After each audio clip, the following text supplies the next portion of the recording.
Welcome to Community Liberation Podcast, a podcast applying revolutionary theory to revolutionary practice. My name is Geraldo Amador, and I'm an organizer from Community Liberation Programs, or CLP. CLP is a multinational scientific socialist organization based in the San Francisco Bay Area. We currently run decolonization programs in Oakland and San Francisco, such as our Oakland Chinatown grocery distribution, our SF Youth Medic program, and our Mission District program. We are regularly holding public political education events and classes. To learn more about our programs, you can follow us on Instagram at Community Liberation Programs, our Twitter at ComLib Programs, and you can also support us on Buy Me a Coffee and Give Butter in the show notes below.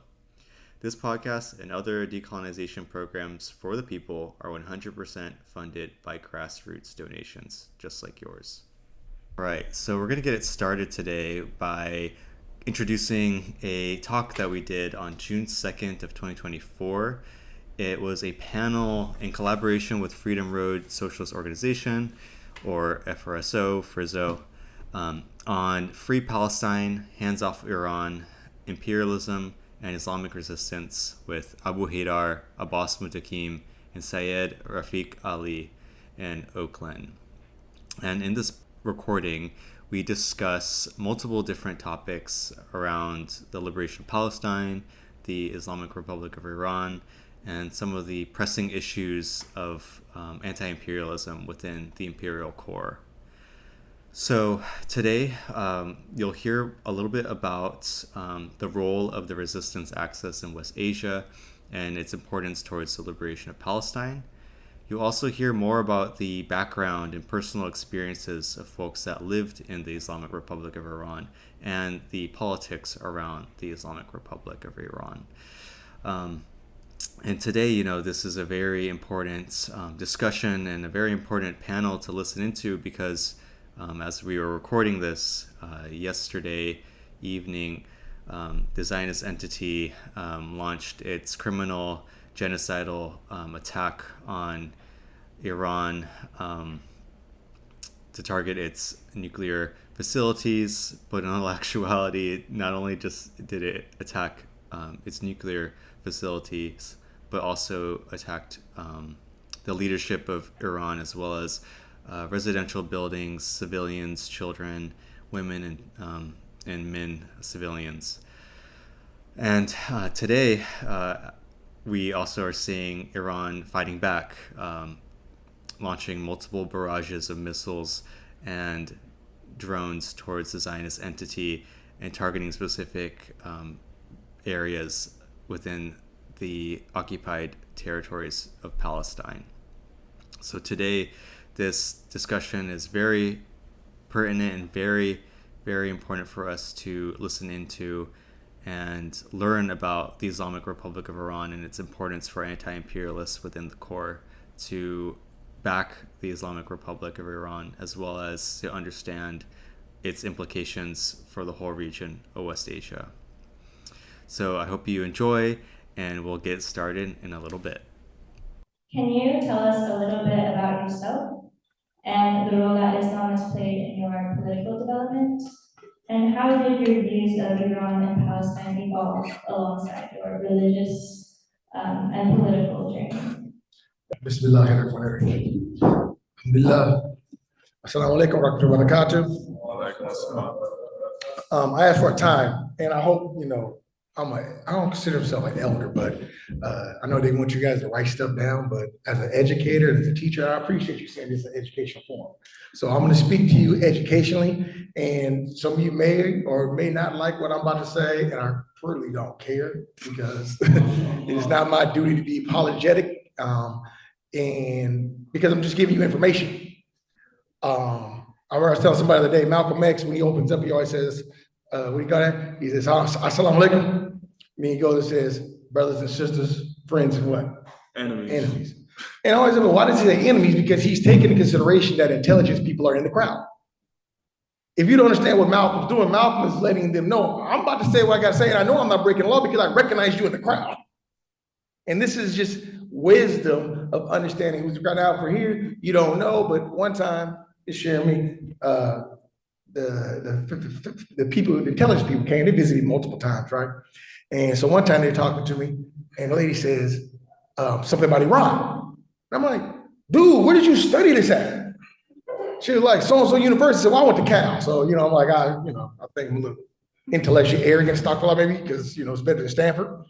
But I'm talking to her, and I'm like, you guys should come to the mosque. Why don't you come to the mosque so you can get proper information? Or proper information, maybe you'll make a different decision. You see where I'm coming from? Because information is important. So I said, because I became Muslim 37, maybe 38 years ago, I forgot, when I was 20 years old at Contra Costa College in Richmond, near Richmond and everything. And I'm from the Bay Area. I went to UC Berkeley. I studied Islamic studies there, but I also studied with Dr. Hamid Al-Gar, who at that point, probably now, was the best scholar of Islamic studies, but also on the history of Iran, right? To the point where not only did he know Farsi, he knew the language of Iran before it was like little lines and stuff. So he knew that. And so a lot of information I'm gonna share with you today come from my taking classes, NES 142A and 142B at UC Berkeley, studying with a scholar of Islamic studies and traveling there and meeting people. So I like to share with you some of my information I have, and you can jog it down and see how it happens. I'm Muslim. I can go on for a lot about my experiences. I've traveled around the world. I've lived in Qom. I lived in Iran, and I'm happy to come to a bunch of younger people and share with you things, because I'll stay with this. One time I was at the encampment at UC Berkeley, and I see encampment people. And the one thing I say is most of the people, I can't say you guys, because I know you guys, right? Who talk about Palestine, they're talking about Palestine, but they don't talk about Hezbollah and Hamas or Iran. And I'm saying that how can you have any understanding of the conflict without knowing these three parties? It is totally irrational. So I'm guaranteeing you the State Department takes that into consideration, Netanyahu and them take into consideration, the whole world takes into consideration, but young people don't want to engage because they're scared. Say, well, if I say this or this, what are you talking about? It's like saying, we're going to talk about America, but not mention Donald Trump and the Proud Boys. What are you talking about? I mean, you have to talk about all the parties, and then you're better able to make a decision for yourself on the information. So I look at this as an opportunity to share information that people want to talk about, and you make a decision on what you want to do, but at least you get information that said, how are the parties in this conflict seeing the worldview? Because a lot of people in the encampments and stuff, they're cheerleading sometimes and not taking this, getting the information of what's really going on. And in order to have a proper understanding of the future is to properly understand all the parties involved. Well, you got to clap. I'm about to. I greet everybody in peace. Assalamu alaikum. And I think this concept of peace is super important when we're talking about what's going on in the world right now, because we understand, if we look outside, walk around the block, you know what I'm saying, go 2 blocks, we just know there ain't no peace. There ain't no peace in the streets, right? But to get to the question of my journey with Islam and understanding the Islamic Republic of Iran, understanding Palestine, understanding Islamic issues, it's been a journey, I say, right? So I was a part of the Black Student Union at UC Berkeley. I was a student athlete there. In a lot of ways, my identity was solely about being an athlete. Feel me? Hey, man, I'm finna go pro. I'm finna, you know what I'm saying? Like, that was just the ideas I was fed and the ideas of how I saw my self-worth. You know, then in 2014, Michael Brown is assassinated. There's some folks from Ferguson that come over to Berkeley and they're like, hey, why ain't y'all doing something? Y'all supposed to be in Berkeley, man. Berkeley's known for radicalism and progressivism and all these isms, you know what I'm saying, for good or for bad, you know what I'm saying? But he challenged us. He said, we got to do something. So we did something. We shut down shut down the Golden Bear Cafe for 4.5 hours in solidarity. Golden Bear Cafe is the main campus eatery. So, hey, man, we finna hit him in the pockets. Like, we just did it like that. And then through that, I evolved as a Black student organizer to doing some more statewide coalition organizing, to then founding people's programs here in Oakland, California in 2017. And I'll say a part of this journey as people who want to make change in this world is to understand history. Right? It's 2 socialist organizations putting this event on, so I'm assuming that it's some socialist people in here. For my own understanding of history, my own understanding of dialectical and historical materialism, it led me on a journey of trying to understand knowledge, trying to get truth, trying to understand what are the values that have been installed in a lot of these movements and where these values come from, right? So particularly, I was thinking about the Algerian Revolution. The Algerian Revolution in many ways kicked off the independence movements throughout the continent. The Algerian Revolution was the Islamic Revolution. So as I began to study more and more history, from a materialist lens, I'm like, hey, what's going on with Islam? Something's happening here, right? The spirit of revolt, the spirit of a revolution, right? And then you study the Catholic Church and its incursion into Africa in 1415 when it colonized Quetta, right? Quetta is still colonized and is still considered to be Spanish land, and it's in North Africa. Right, so you begin to understand this history of Africa, the history of this colonization of the development of capitalism, the development of imperialism. In a lot of ways, it was anti-Islam, containing Islam, right? Containing West African societies, North African societies. Islam was surrounding Europe by the east, right? So what was the spirit of those initial revolts? It was Islamic. What was the spirit in many ways of, we talk about the Haitian Revolution, a lot of that was the principles of Islam. So I'm seeing this, and I'm seeing the Algerian Revolution, and the Black Panther Party said there would be no Black Panther Party without the martyrdom of El Hajj Malek El-Shabazz. And they said, hey, we wouldn't have built our programs if it wasn't for the Nation of Islam and the programs they built, right? So you're seeing the ethos of Islam interwoven throughout movements. And I'm like, okay, I'm finding truth in this, right? And then I'm, of course, developing a relationship with Allah subhanahu wa ta'ala, right, which is most important. So through that, I began to say, hey, man, there's a lot of revolutions, and a lot of times Islam is at the foundation. And for me, I couldn't just reject what I saw as the truth anymore, right, which led to me taking a shahada.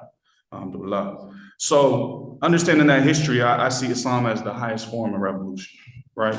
Because in socialism, sometimes we don't talk about self. We talk about the system, the means of production, the land, the economics, but we don't talk about how we have to transform as individuals. Right, for me, Islam was an all-encompassing system to transform as an individual, to be the highest form of myself. Sophia Bakari in The War Before, it's a book everyone in here should read. She talks about the internal revolution we have to fight, that internal revolution we have to wage. If we understand ourselves as colonized people, right, with a colonized mentality, we got to put that R on and kill that colonized mentality and evolve into a new human being and evolve into a revolutionary, right? So I saw this process as something that was very personal, and through that, you have to study. You know what I'm saying? Going to UC Berkeley, the Students for Justice in Palestine back then, even, they was getting down. And for me, it's like you could look at the Zionists and you look at the Student Justice for Palestine, you can tell who's on the side of truth, just by the character. You see them Zionists doing what they do. I mean, I'm staying away from you, right? But you got to understand history, right? And then for me, understanding history, understanding the Islamic Republic of Iran and the way Iran has supported these movements materially, spiritually, socially, politically, and economically. And you wonder why the West talks about the Islamic Republic of Iran a certain way. All right, so we're going to get more into that, inshallah, so I'll stop there.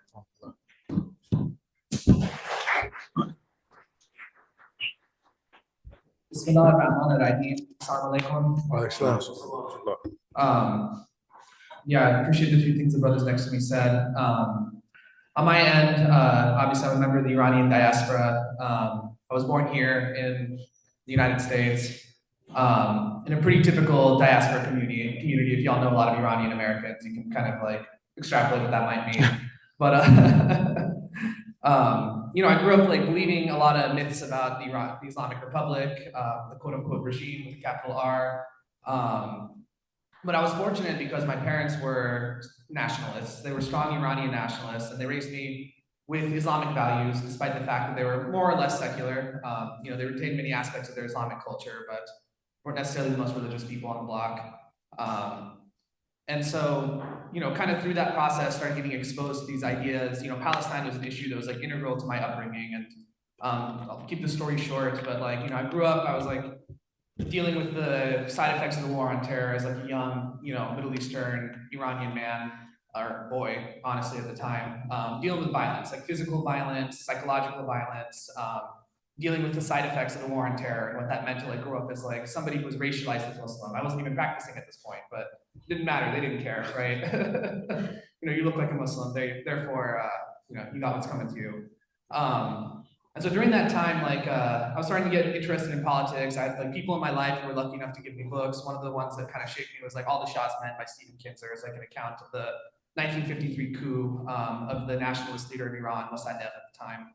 I started asking questions, and I was like getting involved in like electoral politics. I was like 12 to 13 years old, volunteering with the Obama campaign. I thought that man would be like a savior for Muslims, right? Like that was the thing. His middle name was Hussein. We know how that turned out, right?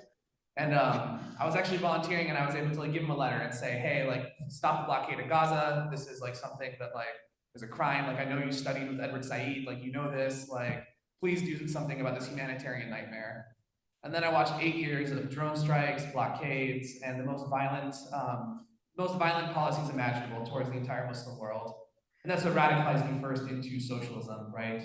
My upbringing in the organizing scene was as a socialist. And even during that time, I still held some like very backwards, unscientific beliefs about the revolution of my own country. Oh, it was a revolution that was stolen by the Islamists. It was really a socialist movement that should have succeeded. And the revolution was taken from us. And we hope that a workers' revolution will come and sweep away the regime. And, you know, these are views that I'm sure some of you know, like Iranians here, you've heard some version of this, even from the ones who aren't outright monarchists, right? Who aren't outright compradors, at least in the way that they think of themselves.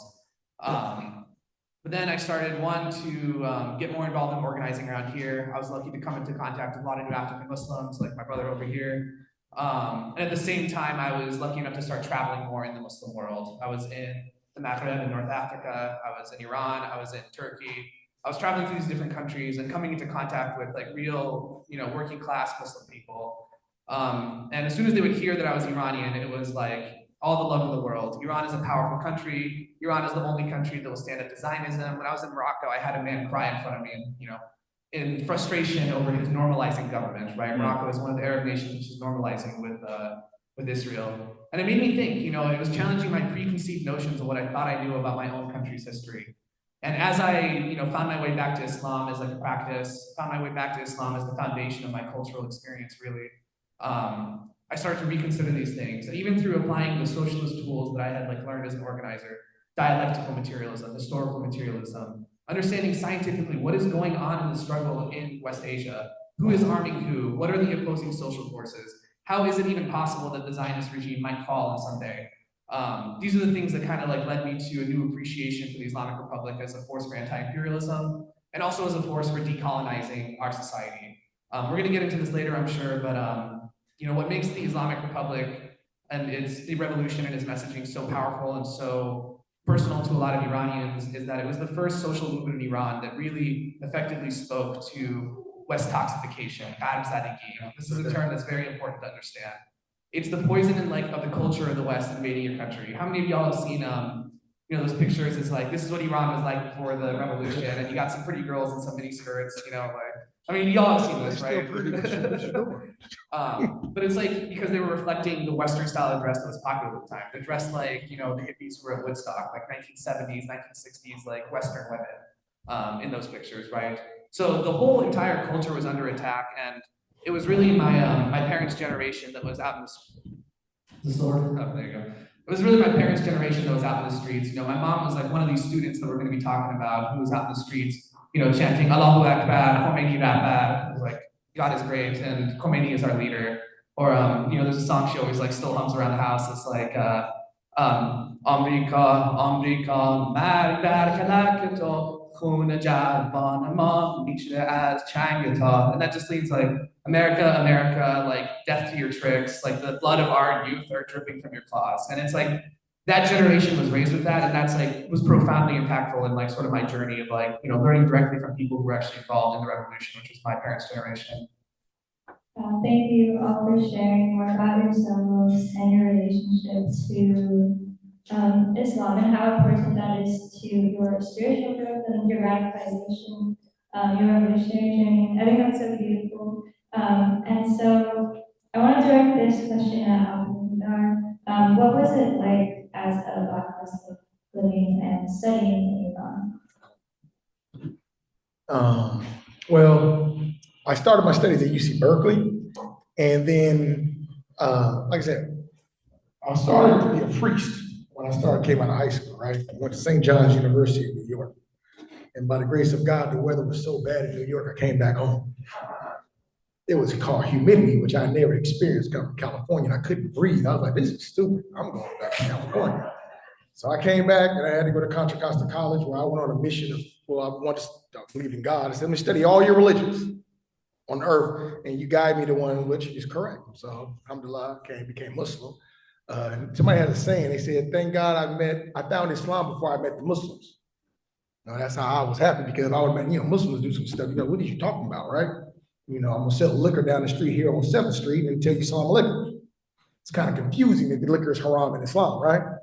But I was able to go and study Islam. I went to UC Berkeley, studied with Dr. Algar, and the first time I came to Juma prayer, I was going, you ever been to Sproul Plaza? You walk through the plaza and they got all the people protesting? I mean, with their little stands. And there was a guy, he had an Israeli flag on the ground and a bunch of books. And the only way you could look at the tables, you had to stay on the flag. I was like, oh, that's interesting. Like, who's this dude? I'm new Muslim. Hey, it was the Iranian guy. He was like, hey, what's going on? And once prayer time came, he said, let's go.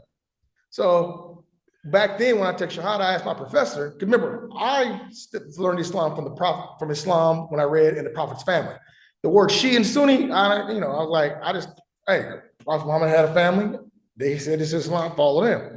So when I asked my professor, I said, where's Juma prayer? I just took Shahada like a month later. He was like, I don't know, it's on the 4th floor or 5th floor of Martin Luther King Center, right? So I'm like, well, which one are y'all going to? They said, we're not sure. So when I saw the guy who was protesting, he said, I'm going to Juma. I just followed him. He went to the 5th floor. But as you're going up the elevator, there's Muslims getting off on the 4th floor, and then Muslims get off on the 5th floor. Now, bear in mind, they're having Juma prayer simultaneously. It's not like, so when prayer starts, you have two groups praying, Friday prayer. Now I'm a new Muslim. I'm like, I don't know, but I was socially and politicized before I was Muslim, So we go there, and what do you think the major difference was between the 5th floor and 4th floor? Some people think, well, the Shias on one floor and what? Sunnis on another. No. There were Sunnis on both floors. One was ones who supported Saudi Arabia, and the 5th floor, those who support the Islamic Republic of Iran. And which was different about this was it wasn't polemic discussions. The people on the 5th floor supported Iran, even though they were Sunnis. And I don't know if you see that today, because that was like 1987. So when you see what's going on with Hamas and Hezbollah and all that in Iran, you should realize that this is a relationship way before October 7th. This relationship that was started even at UC Berkeley campus is still going to you. When I was there and I studied, then I went overseas for part of my studying. And you say, how was an African American? When I was studying in Qom, Iran, I was telling earlier, they tell me about y'all heard about, I guess they call it the Sahel states and everything. And y'all use a lot of language that you're not going to find no extra books, just some new language, right? Because those countries, the nation state apparatus border did not exist until after the Ottoman state. So a lot of things you guys are dealing with did not belong before. So like you ever the country of Sudan? Sudan is not Sudan today. Sudan means black. And it's from the shortened version of Balado Sudan, meaning the people are black. And it started from Sudan all the way to Senegal. And as you know, the cultures, the East, West African, they're not the same. It's just it was a way of identifying it. And so I said it because you say, how was being African American? I was in Qom when I was studying. It was all types of Africans there. So I wasn't the only one. It was a whole bunch of people from Burkina Faso, from Nigeria. And so after revolution, they would go and they had brought all of these people to study Islam. And they could be Shia or Sunni. They make a difference. Just come and learn Islam for Islamic activism. And so when you look at 30 years later, and you look at the Sahel states and people, and they're having this interaction economically, it's because Iran brought people over there to study, and then they're coming back. So you're looking at 30 years of organizing and coming back and forth. And so for me being there, I was never, remember I'm studying with the students. Did I ever feel like racism? They got a thing called Haji Feroz, right? He's laughing. Y'all know who Haji Feroz is? So he's laughing too, ain't he? Haji Feroz is a Persian who's dressed up in blackface. They're not gonna tell you, right? And he dances around, there's a blackface. But you gotta ask yourself, where did Iran get these images and ideas of black people? From the British. So you can remember, you're dealing with the Shah who's bringing in not only, they didn't just bring in what you call like capitalism or Western ideas. They brought in Western ideas of people of color. And so you have to deal with that I don't use the word decolonization, but the racial aspects of the revolution had to purify also Iranians from false ideas that were given to them by the West. So the purification of Iran and going towards that. So but for me, I never experienced it because I dealt with mainly the Muslim peoples and stuff like that. But they can be nationalistic and they can say that. But Southern Iran got a bunch of black people in Southern Iran, like in Bandar Abbas and everything. So you have all types of people of different colors and races. that are in Iran. And Iran, I think, is so different because it is a country that has Turks, Persians. You know what I'm saying? Everybody's mixed there, so it always has a different thing. But I'll say, and you say you from Mashhad, right? Yeah, I met him. You ever been to Imam Rida's tomb for Ziyarah? You been in Mashhad? Mashhad? Yeah. Oh, you're Mashhadi? Yeah. So there's a tomb in Mashhad, right, for one of the eighth Imam of the Prophet Muhammad's family. Now, people don't realize, even Imam Ghazali, you guys might know, he mentioned he's a black person. He's black. The Imams of the Prophet's family are of African descent, right? So it's interesting because Fatima Sumayy, who's in Qum, her tomb that everybody goes to, you hear about? She's a black African woman buried there. It's the biggest tomb for African woman on the face of the earth. There's no place to have it. Her brother, Imam Rida, is in Mashhad, way by Russia. He got killed there, right? So it's interesting because you have these areas of blackness and Africanness that's part of Iranian spiritual culture. And so one day we were at Mashhad, and we said, you got any books by black people? Right? And the guy says, hang on. So he runs to this is an old library, and he brings out a Persian book about a black person. And I was surprised who it was. You're thinking of me Malcolm X maybe, right? No. Or Dr. King, no. It was George Jackson and those Soledad brothers, which I thought was like, wow, all the books in his place. So, but again, I think that goes to show that the Iranians who supported socialist ideas, they still had an impact in bringing books like Comrade George and people to Iran. So I never had a problem, but it was always positive. Oh, I'm sorry. Yeah, thank you so much for sharing that. Yeah, I think that is really important for us to think about how Western ideology has such a strong impact culturally, even on racism. And yeah, I want to now direct this next question to Abbas and also Abu Haydar. So related to that last question, what is the significance of Islam and the Islamic resistance and the Palestinian national liberation movement? We're gonna hit y'all with a 1-2. I think if we understand Islamic resistance, we have to understand different epochs of history, right? So in 1951, Iran began to nationalize the oil industry, right? And that's a time period of national liberation. That's a time period of Marxist-Leninism. That's a time period of socialism, communism, right? That was that epoch in history, right? And then it was overthrown by the West, right? Overthrown by the United States of America. But then what happened in 1979 is the Islamic Revolution. Right, so that is a very specific historical moment and epoch in history that is of grave importance if we want to understand what's happening right now in 2024, in my opinion, right? Because it was the first time that you had an Islamic revolution that overthrew a Western-backed puppet, a neo-colonial puppet of the Shah, right? And that's at a time period where everyone's talking about socialism. That's a time period where everyone's talking about Marxist-Leninism. But it was the power of Islam, it was the unity of Muslims that overthrew. It was the Islamic Revolution. That is very important for us to understand if we want to understand what's happening right now in 2024. What else happened in 1979? Peace agreement with Egypt. Who would sign peace? The Israelis and the Egyptians that came to a peace agreement, right? That's very important for us to understand as well, because they didn't want the Islamic Revolution, the ethos, the morals, the values, the revolutionary fervor to be exported to Egypt. So what did they do? They gave the Egyptians 40% of the aid that the Israelis get every single year, the Egyptians, 40%. Nobody talks about that, right? So they bought out Egypt to prevent them from doing what? We got the Philadelphia corridor now, right? So if we understand the epochs, the Palestinian liberation movement also went through an epoch, right? They went through a Marxist-Leninist epoch. They went through a communist epoch, right? But those epochs, if we understand the history, failed, right? The PLO, and now we have the Palestinian Authority, it failed, right? So it went from a Marxist-Leninist, communist epochs to a secular epoch, right? But why are we here today? Because of Islam, alhamdulillah. Why did October 7th happen? Because of Islam, right? Whether you like it or not, it's a historical fact that Hamas and the Islamic Jihad are the two main factions fighting for national liberation. That is a historical fact that we have to understand. There are different factions. People be like, oh yeah, but these The PFLP is also resisting. That's true, but who is leading it? Who is leading it? Now the question we got to ask ourselves is who is supporting it? Right? We always talk about solidarity. We always talk about allyship. We always talk about joint struggle. But who is supporting the Palestinians? It's the Islamic Republic of Iran. So if you don't have that revolution in 1979, Palestinians don't have missiles the way they do. You don't have the revolution in 1979, Palestinians in Gaza don't have a tunnel system the way they do, right? So understanding these historical epochs is super important. We also got to understand part of Hamas's strategies. Hamas's strategies, they've used a variety of different tactics throughout the struggle. They've used nonviolence, they use marches of returns, but the imperialists have always made nonviolence impossible.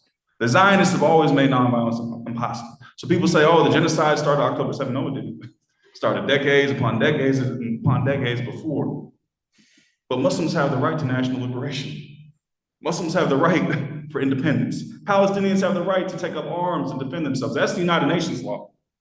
That's international law. According to international law, you can't be oppressed nationally. Your land cannot be colonized. And under the Geneva Convention, you also have the right to take up arms and to end it. But what is that spirit? What is that ethos?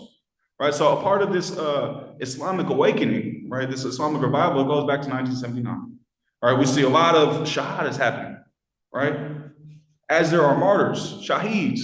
What's it leading to? It's giving us more life. It's more martyrs. There's more people taking shahadas. More Muslims coming to the Ummah, right? So we got to understand that Islam is essential to this struggle, right? And the Islamic Republic of Iran has been a main supporter. And if you say you support Hamas, which I do, I'll say it openly, I support the resistance. If it was a secular Palestinians fight, I would support them too. That's just the facts. You should support people who's colonized, fighting for national liberation, right? And that's something that we have to understand. We got to understand that. If we don't understand it, then we're going to just have counter-revolutionary behaviors, counter-revolutionary thoughts, right? So supporting Hamas, that is something we should be like, hey, why are we going to condemn them? Especially on the Western left. The Western left says, oh, we want to condemn them because they don't fit ideologically. Well, you in the West, what are you talking about? You condemning them on iPhones that was built from the Congo. What are we talking about? You condemning the resistance just because they're saying Allahu Akbar before they do it? What type of sense does that make? Right? So we got to understand that this is a very historic time period of Muslims unifying, right? All Muslims unifying to an extent, right? To fight and to support for Palestinians. But again, if we understand what happened in 1979, that was focused on a monarchy. What are these monarch states doing right now? Who are they siding with? So why do they have to prevent the exportation of a revolution, of the ideals, right? Because the Saudis, they shooting down the missiles that Yemen is shooting at the Zionist state of Israel. Egypt is doing what Egypt is doing because they're taking that Western money, taking billions upon billions of dollars, right? So it installed a sense of we got to be critical of these monarchies. These monarchies that have claim to be Muslim, and they ain't doing nothing to support Muslims. They allowing literally the United States to have military bases on their lands, right? But again, this is a historic moment that we have to support in the West.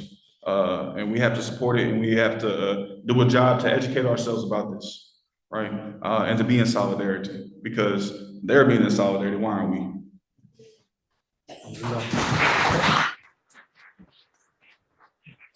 I'm gonna go back a little bit, and obviously I don't have enough time to go into it in detail, but if you got pen and some paper, you might want to write some of these things down. As a teacher, I study Pablo Freire, pedagogy of oppressor. I don't like this banking system you're having right now where I'm telling you everything. I'd rather be a dialogue because you may have questions to answer, and I don't want to confuse you. So take notes for yourself. But to understand the dynamics, I don't know, why did you pick this day, or y'all pick this day for this talk? Is there a specific reason? Convenience. Convenience, interesting. Well, the reason I mention it is today in the Persian calendar is close to the 15th of Qardad. And the 15th of Qardad is the day that Imam Khomeini Rahmatullah started the revolution. Openly. And I say it openly because what happened in 1979, and you're gonna do your research on it, What happened in 1979 has nothing to do with Palestine. It has nothing to do with Iran. It has only to do with Islam. Because the concept of, for those who are Shia Muslims, right? What you have in 1979 is a battle for Shia that started with Imam Hassan alayhi salam and Imam Hussein al-Karbala. Because the Shia have always said, Shias believe that the leadership should always be with the Prophet's family and the Imams. The Imams are the, I keep forgetting, I'm not talking to maybe a Muslim crowd. Imams are people who are delegated. Imam Khomeini is not one of them, let's start with that, right? There are 12 Imams in the Shia understanding. So when the 12 Imam, when it was called occultation and everything, Shias had a problem, or not problem, they had, well, who's going to rule? Who has Islamic rule?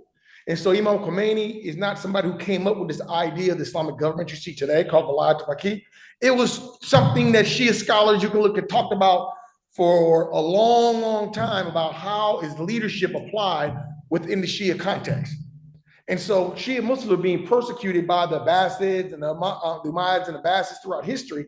And so what happened was most of the Shia were what nationality? Arabs.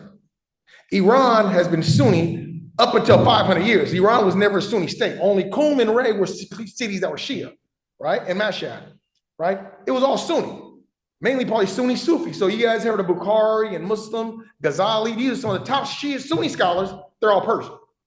So Persia has always had a powerful effect in Sunni Islam and Shia Islam. I mean, well, you know, you gotta, when I was in Qum, they say, there's a hadith that said, if knowledge was in the heavens, the Persians would go get it. I know that might be a little nationalistic stuff, but they always gave us the hadith about Salman al-Farsi, you know what I'm saying? And they push their line, right? And so I say that because to understand the history of it, the Shia ulama have always been fighting for Shias to be in a position of power.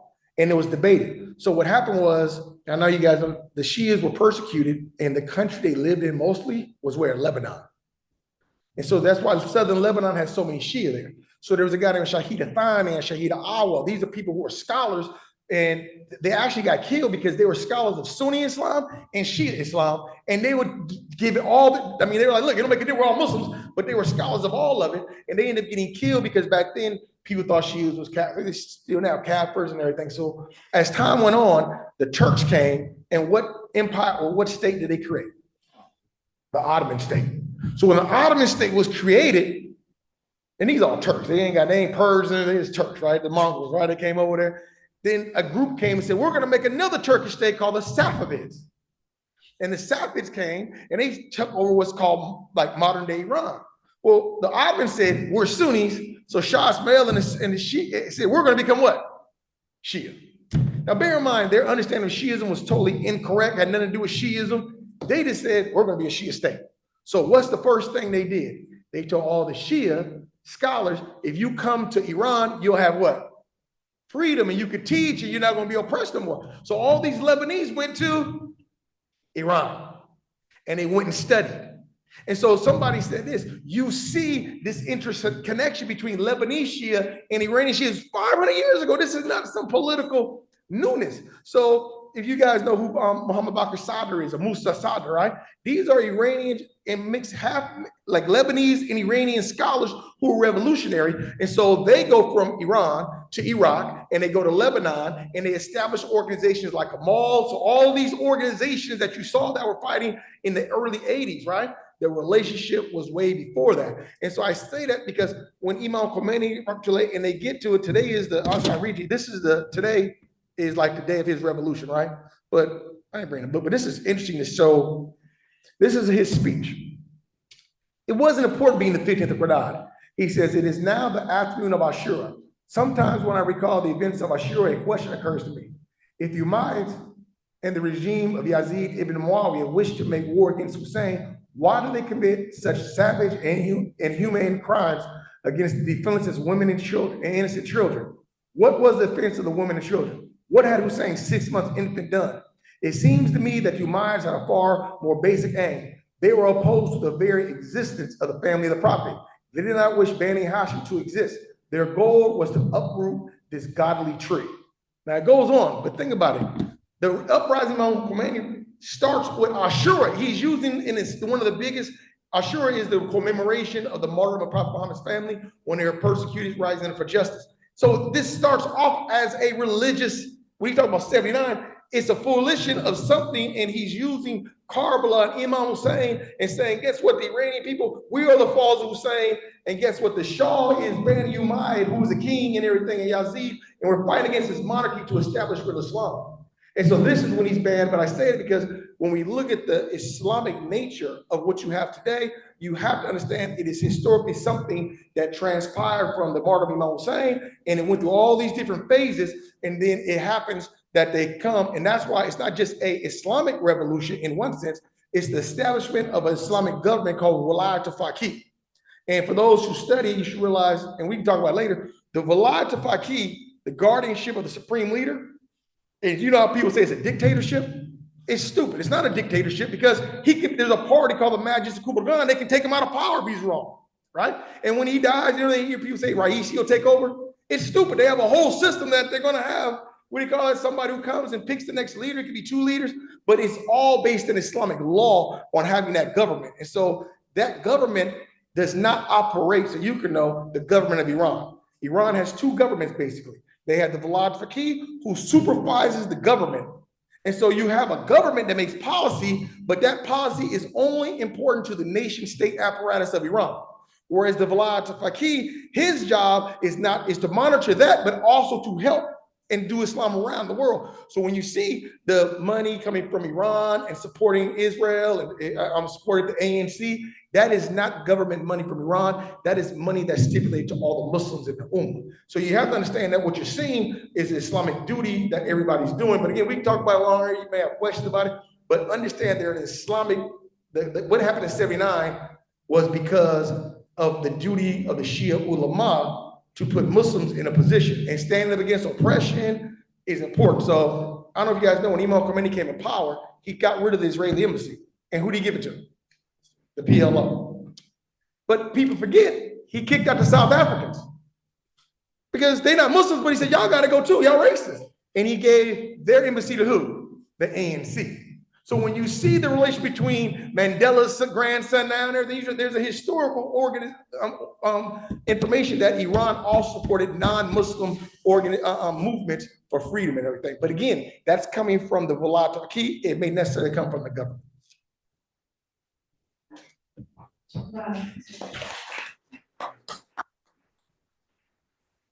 It's so easy to see that once we study history and look at the different forces, political, economic, material, we already see the Western painted manufactured ideology of Iran and Palestine coming down. And so, yeah, it is not a coincidence that struggles for national self-determination are labeled as terrorists in the West. So, yeah, thank you so much for that. I hope you all are taking notes. And again, I want to say that if you do have any questions that come up, please use the index cards. Or if you have a very urgent question, you can even raise your hand. I think that's okay. Encourage dialogue. Yeah. So related again to what Americans get wrong, I'll direct this at Rafiq. What is the axis of resistance? Yes, this is. Can you hear me? Okay, there you go. This is a term that I think, like, prior to October 7th, maybe wasn't like at the forefront of like the way Western activists are thinking about the region. You know, the real dialogue that has been advanced for decades, at least on the left on Palestine, is that these are helpless civilians that are getting massacred and being martyred, and that is true to an extent. Like, there's obviously like large-scale massacres of civilians, but you know, there's a very specific reason that they don't want you to hear about the people who are fighting back and winning. That's because they don't want you to learn from them. So the axis of resistance is, you know, building off of what both Abbas and Abu Haydar said recently. It's like, it is this international network based off of Islamic liberation, this Islamic liberation ideology. When he was talking about these groups that are popping up around the 80s, right? How many of y'all know that like South Lebanon was occupied by the Zionists for a period of 15 years in the 80s and 90s? Y'all familiar with that? You know, you have to ask yourself, like, why is Hezbollah, which literally translates to the party of God, right? Why is Hezbollah so popular in South Lebanon? Why is Hezbollah so popular in the region? Well, it was 15 years of Zionist occupation that was rolled back because of the armed struggle with Hezbollah. And Hezbollah can only exist in the way it exists now because of the Islamic Revolution in 1979 and the establishment of these like cross-national networks of Islamic liberation. And as those like networks expand and roll in and find unity with like those who oppose Zionism, and I don't know how many of y'all saw the recent letter from Imam Khamenei recently towards American college students. How many of y'all, just like show of hands, were like taking part in the encampments recently? So in that letter, Imam Khamenei talks about that you, the people who were part of those encampments, have formed a part of the axis of resistance, right? He recognized you all as part of the axis of resistance. And that is an incredibly powerful message. That is something that you should internalize and think very deeply about. That the line of the axis of resistance is the total eradication of Zionism, is the total eradication of Zionism and imperialism from our region.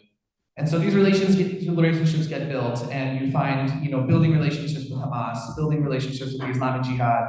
And a lot of that happened under the purview of Sayyed Soleimani. If you all remember, that was the Iranian general, the head of the Quds Force, who was assassinated by the US government in 2020. The Shahid and my family were from the same village, actually. He was my mother's shooting teacher during the Iran-Iraq War. It's funny how those connections work out. But he built these relationships, and these Muslim revolutionaries from both sides started to build these relationships and start building these defensive capabilities for the Palestinians.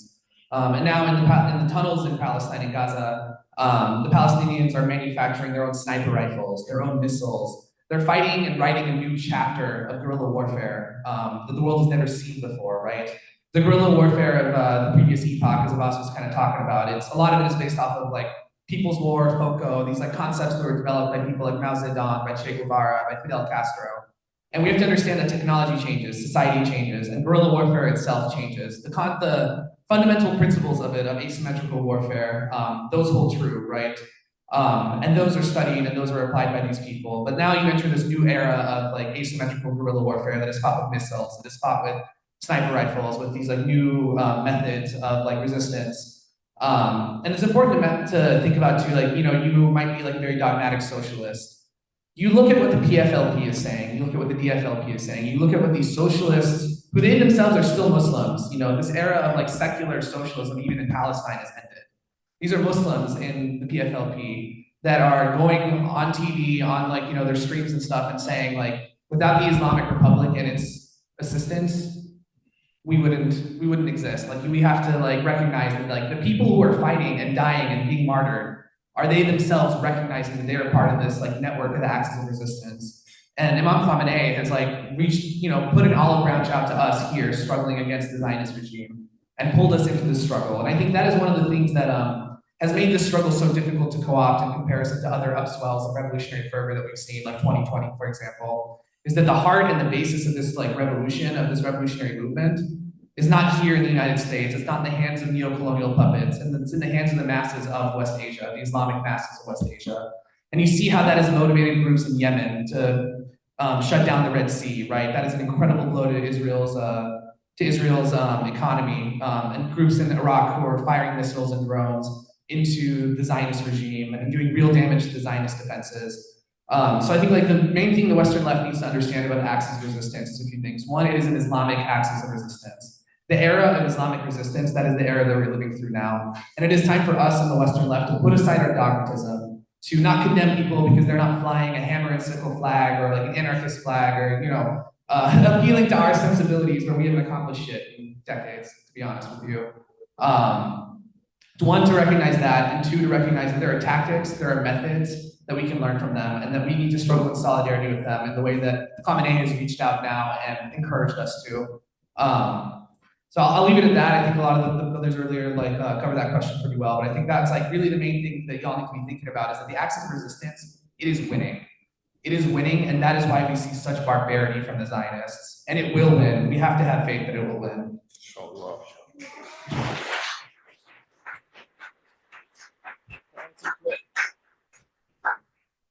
I think also it's important if we understand this term axis of resistance, resisting what? Right? What is the axis of resistance resisting? I say it's resisting the axis of evil. It's the resisting capitalism, imperialism. It's resisting Zionism. It's resisting the American empire. That's what it's doing. And I would also add, yes, it is Islamic, but I think it's important for us to understand this dualism that Hashim was talking about of oppressed versus the oppressor, right? If he's writing a letter telling American students, you're a part of the Axis, we know what the Axis looks like over here.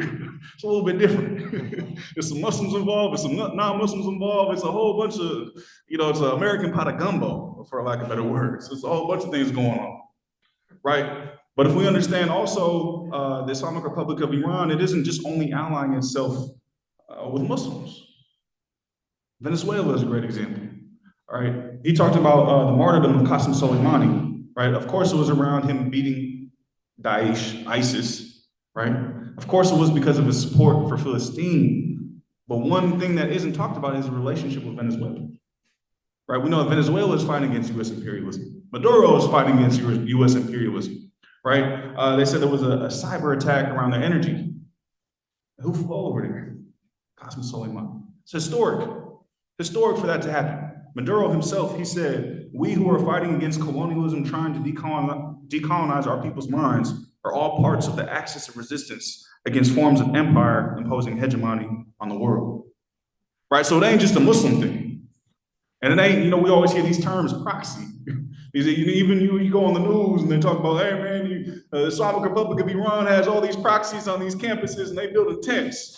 Like these are real, quote unquote, journalists saying this. They're propagandists, for sure. You already know that.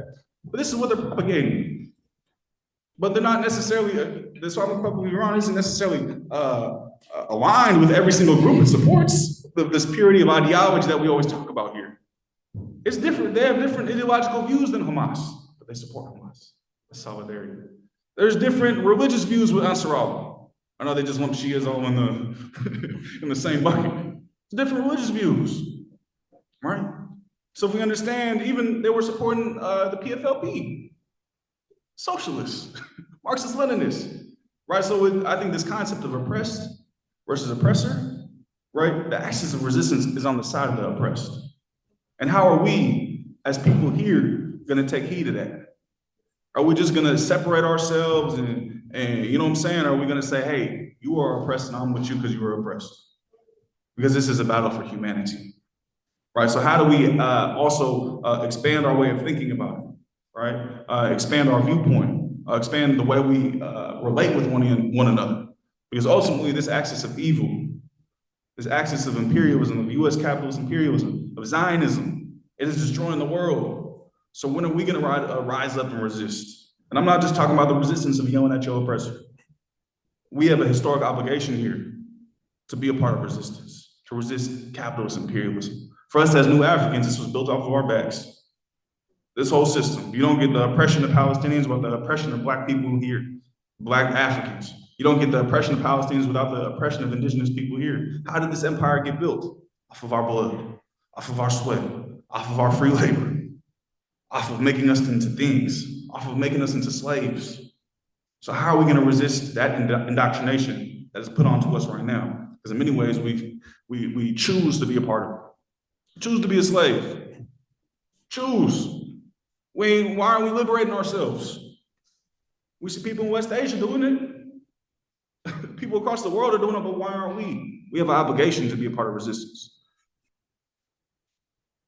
Yeah, so you're really connecting the struggle here to the struggles in Iran and Palestine. So I think the next question could be, how have Palestinians, Iranians, and other Muslim revolutionaries shown solidarity with the struggle of Africans in the US? So this question can be directed to Abu Haydar and Abbas.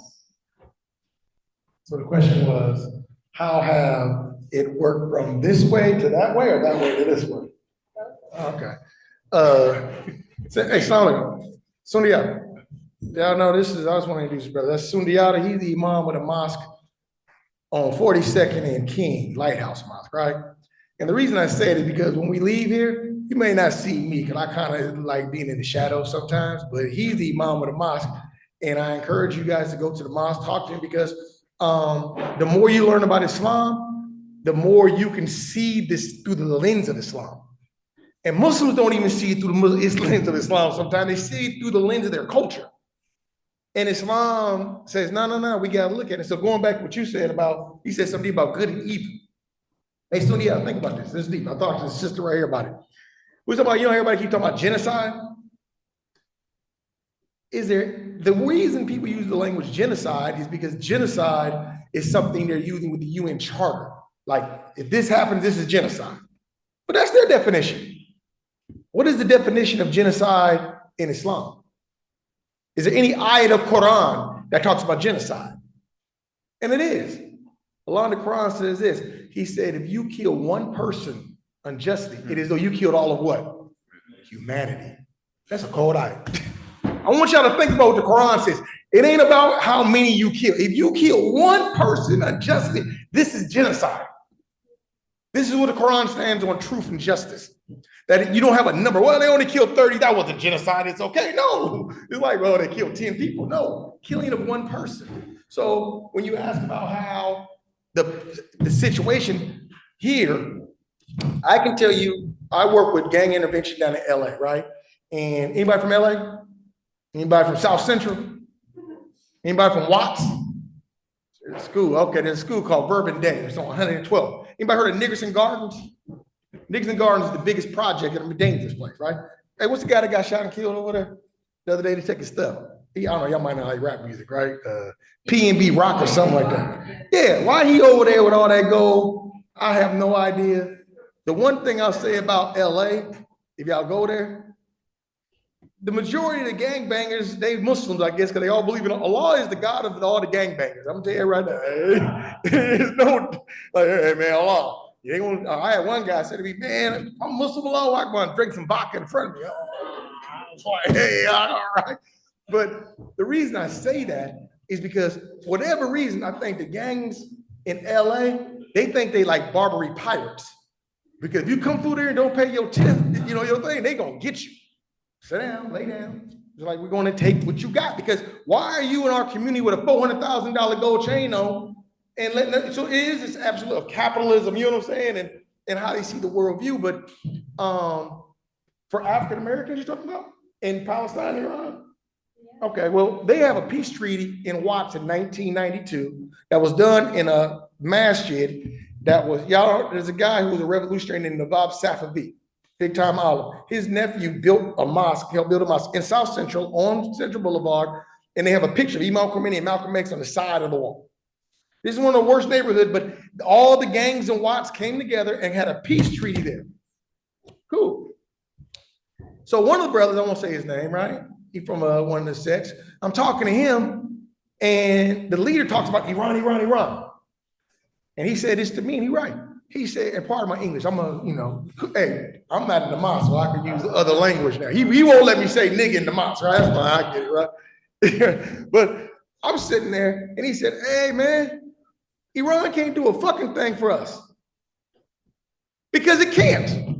What's it gonna do, send money over here? He said, we live right here. And that's why right now, if I go to some of these hoods, they don't know what's going on in Palestine because they're looking at the back of an empty ass refrigerator trying to figure out how they're gonna pay the rent.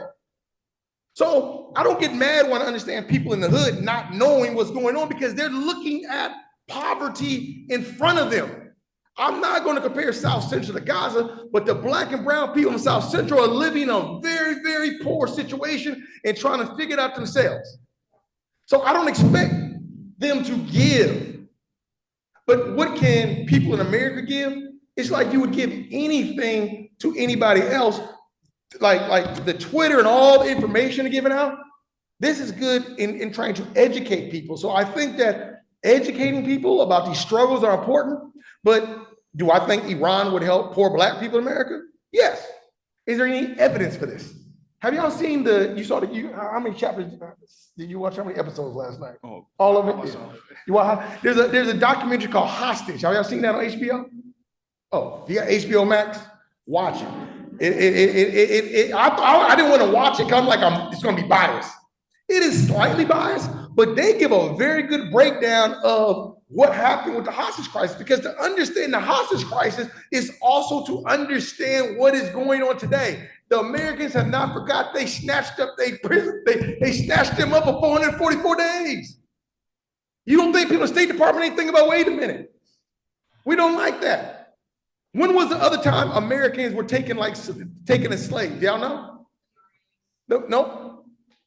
In the hostage crime, that's why the Moors took white people and enslaved them when they came through the Mediterranean. People don't talk about that history. White people didn't like being enslaved. Like, yo, we got our own slaves. What y'all doing? This is history. So when you look at all the history of giving and stuff like that, information's coming. But when Iran took the hostages, right? Who did Imam Khomeini say let free? What? The black people and the women. The black people were spies. They were spies. He said, nah, y'all got enough oppression in America. You honestly don't understand your oppression. Go home. Think about this. They sent the black people home. I was 12 years old then. But for me, I was like, whoa, man, that dude, that long beard gotta be cool. He let the things go. He let the black people go. Don't nobody let us go. Don't nobody like, hey, man, I don't know his name, but I remember my grandma, my auntie, she's from South Central. She said, yeah. I said, I studied Iran. She said, oh, Iran, where's that? I said, well, I told her with the beard. Oh, yeah, he always looked cool and nice and everything. Like, she don't know. She's like, but they let the blacks go. And he let the women go. Why? He said, women, you have children. You don't need to be in this situation.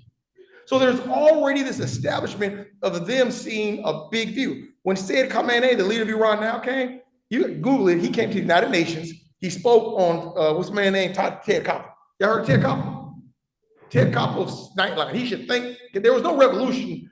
His job came because of what happened. Every night he would report what's going on with the hostages. That's how Nightline started, right?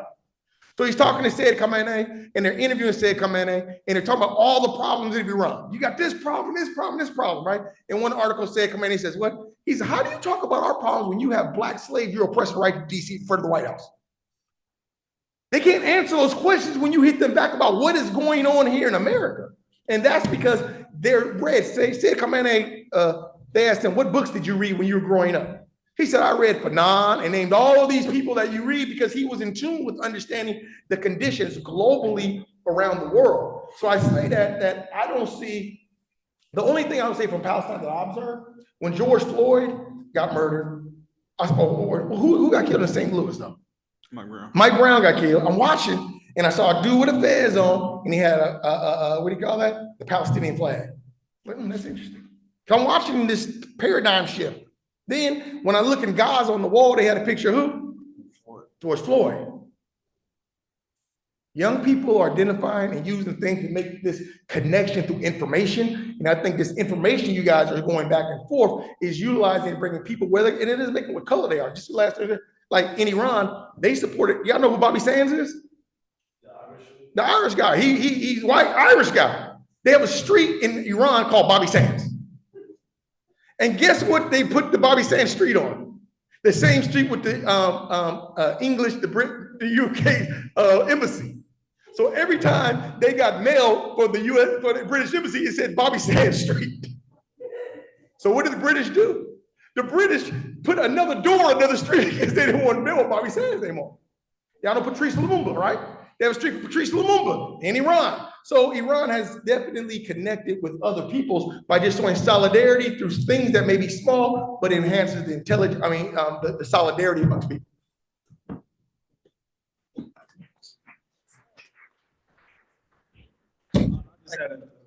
Small points, because you cover most of them, you know what I'm saying?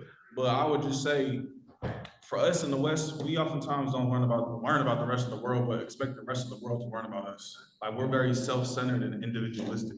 And I would say that Palestinians might not like me or whatever. They could say whatever about me, I'm gonna still support Palestine because it's an issue of humanity, right? They always want to bring up, especially in sometimes Pan-African space. Like, hey man, they ain't African. What you talking about? I say, hey man, look at a map. Where does it border? You think it doesn't have nothing to do with you? Where was they trying to build the Zionist state originally? They was trying to build it in Uganda. They were trying to build it in Eritrea, right? So if we understand that history, we got to understand this is a problem for Africans. But even if it wasn't, we should stand in solidarity for Palestine, right?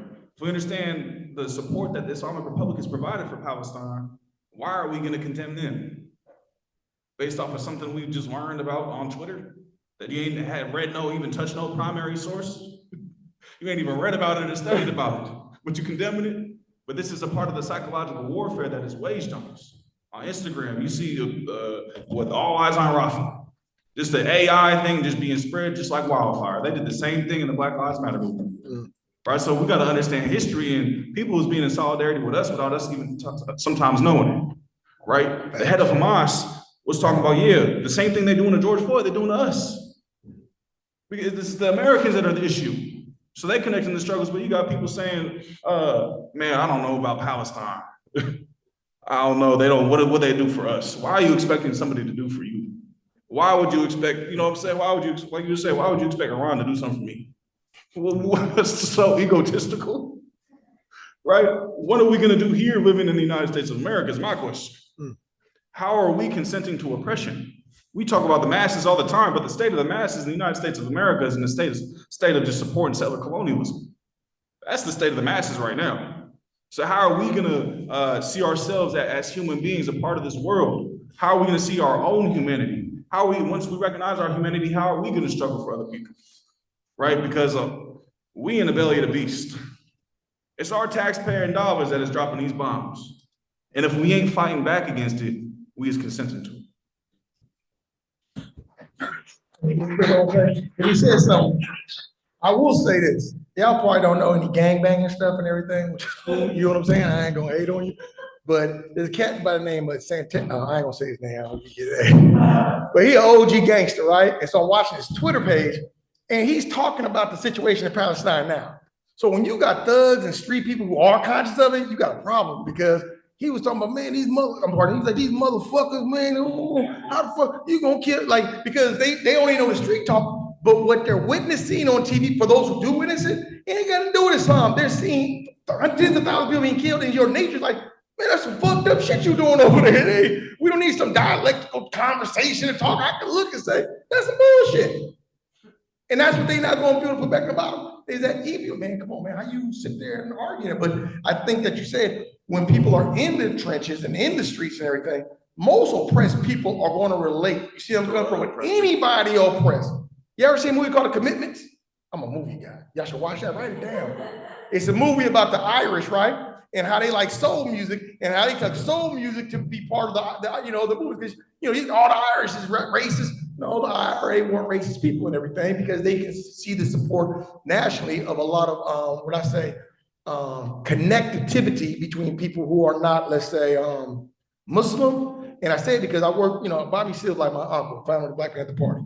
Talk to him all the time and everything. I talk to Panthers, and the one thing I got, him, is that you got to think about it. Huey and them have a statement, for Palestine. And so when the Panthers were being active back in the day here, they really were the ones who went to China, and did stuff. And so I think about the Bay Area. The Bay Area has always had more solidarity amongst different cultures and races than other places in America, right? There's a group called CIS. You know what CIS is? Yeah.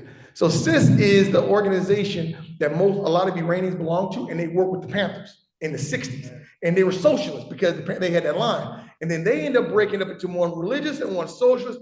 But I got to give Iranians they don't talk about it. They were out there with the Panthers and everything in the Bay Area doing a lot of exercise work with a lot of other people. So understand that there's a historical solidarity that really, when you look at this room right here, this is reflective of the history of the Bay Area, which I think is nice.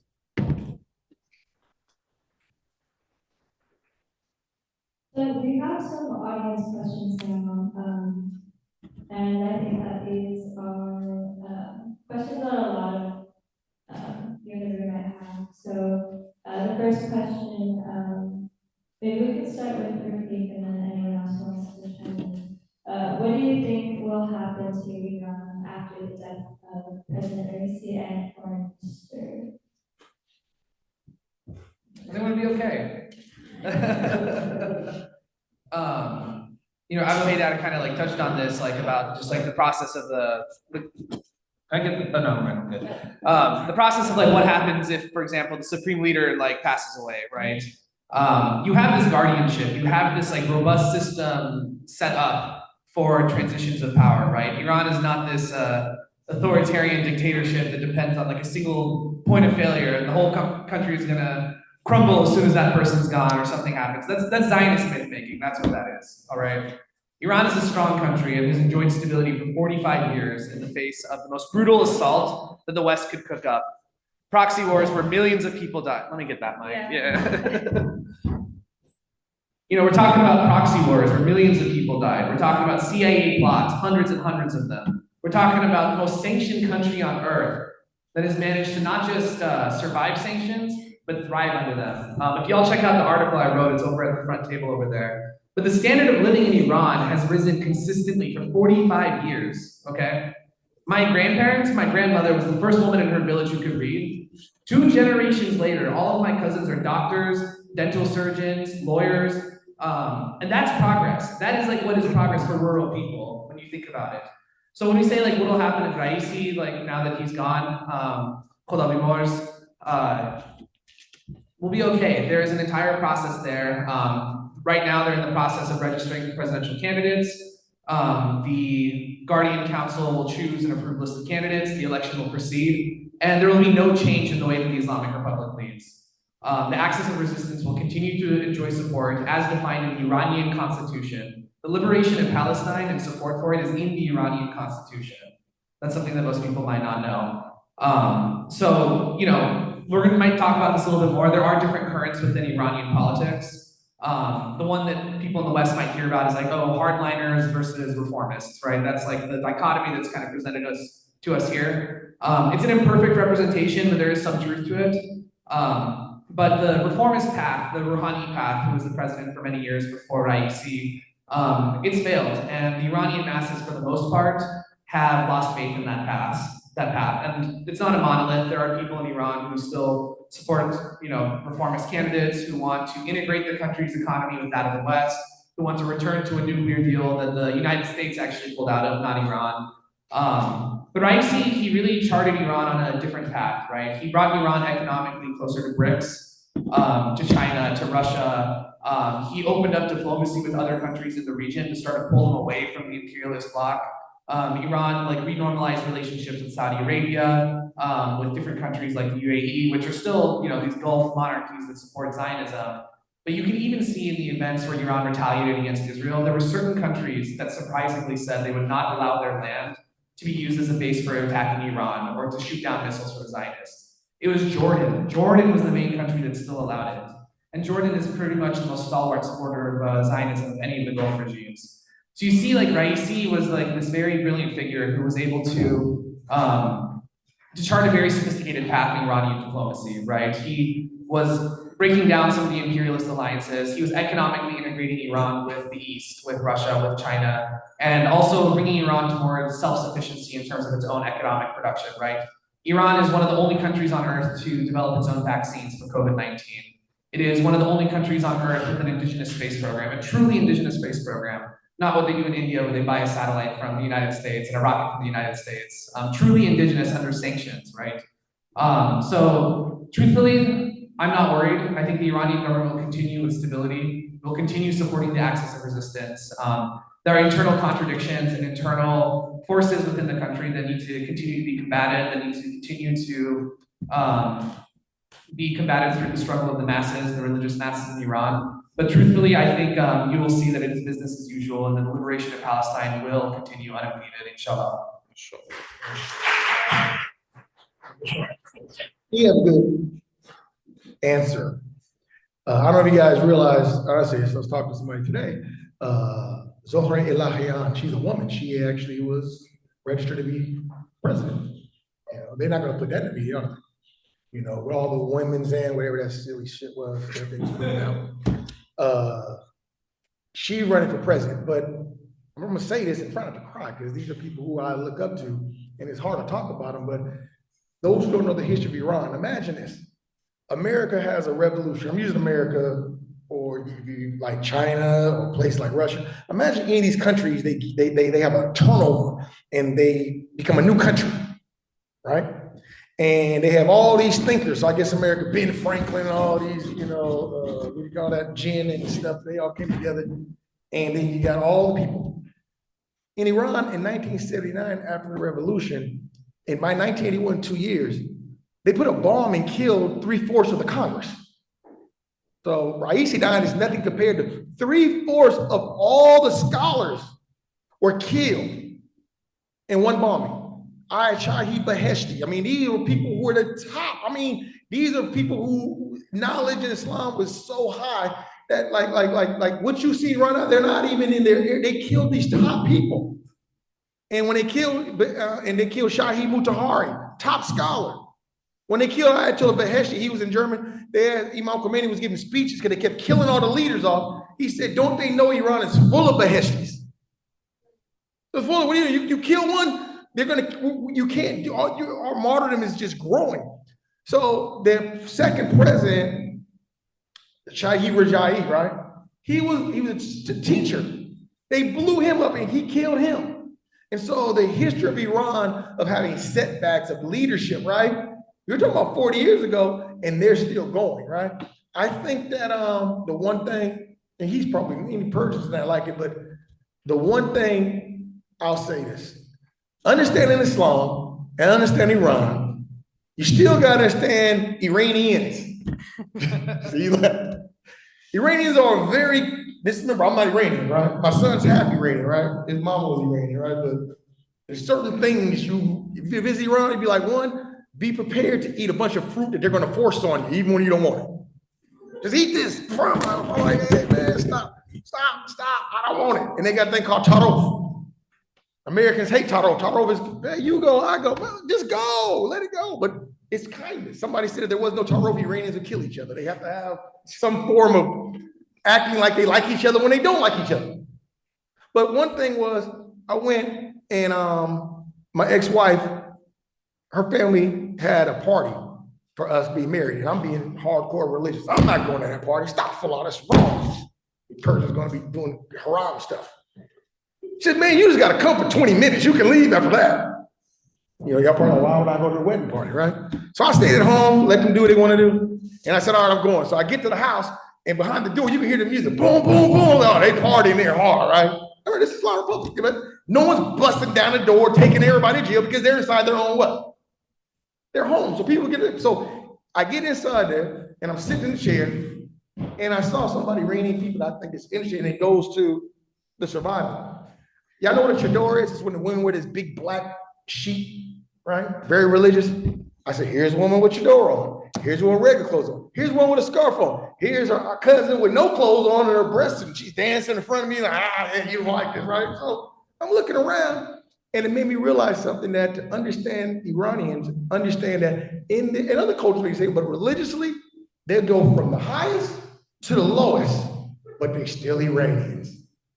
That phenomenon is extremely important to understand how America sees this place. Because those same people who aren't religious, I guarantee you, if America dropped anything on that country, the same person who's like non-religious will be religious tomorrow. Sorry, I mean, it's just like, where was that at yesterday? I don't care.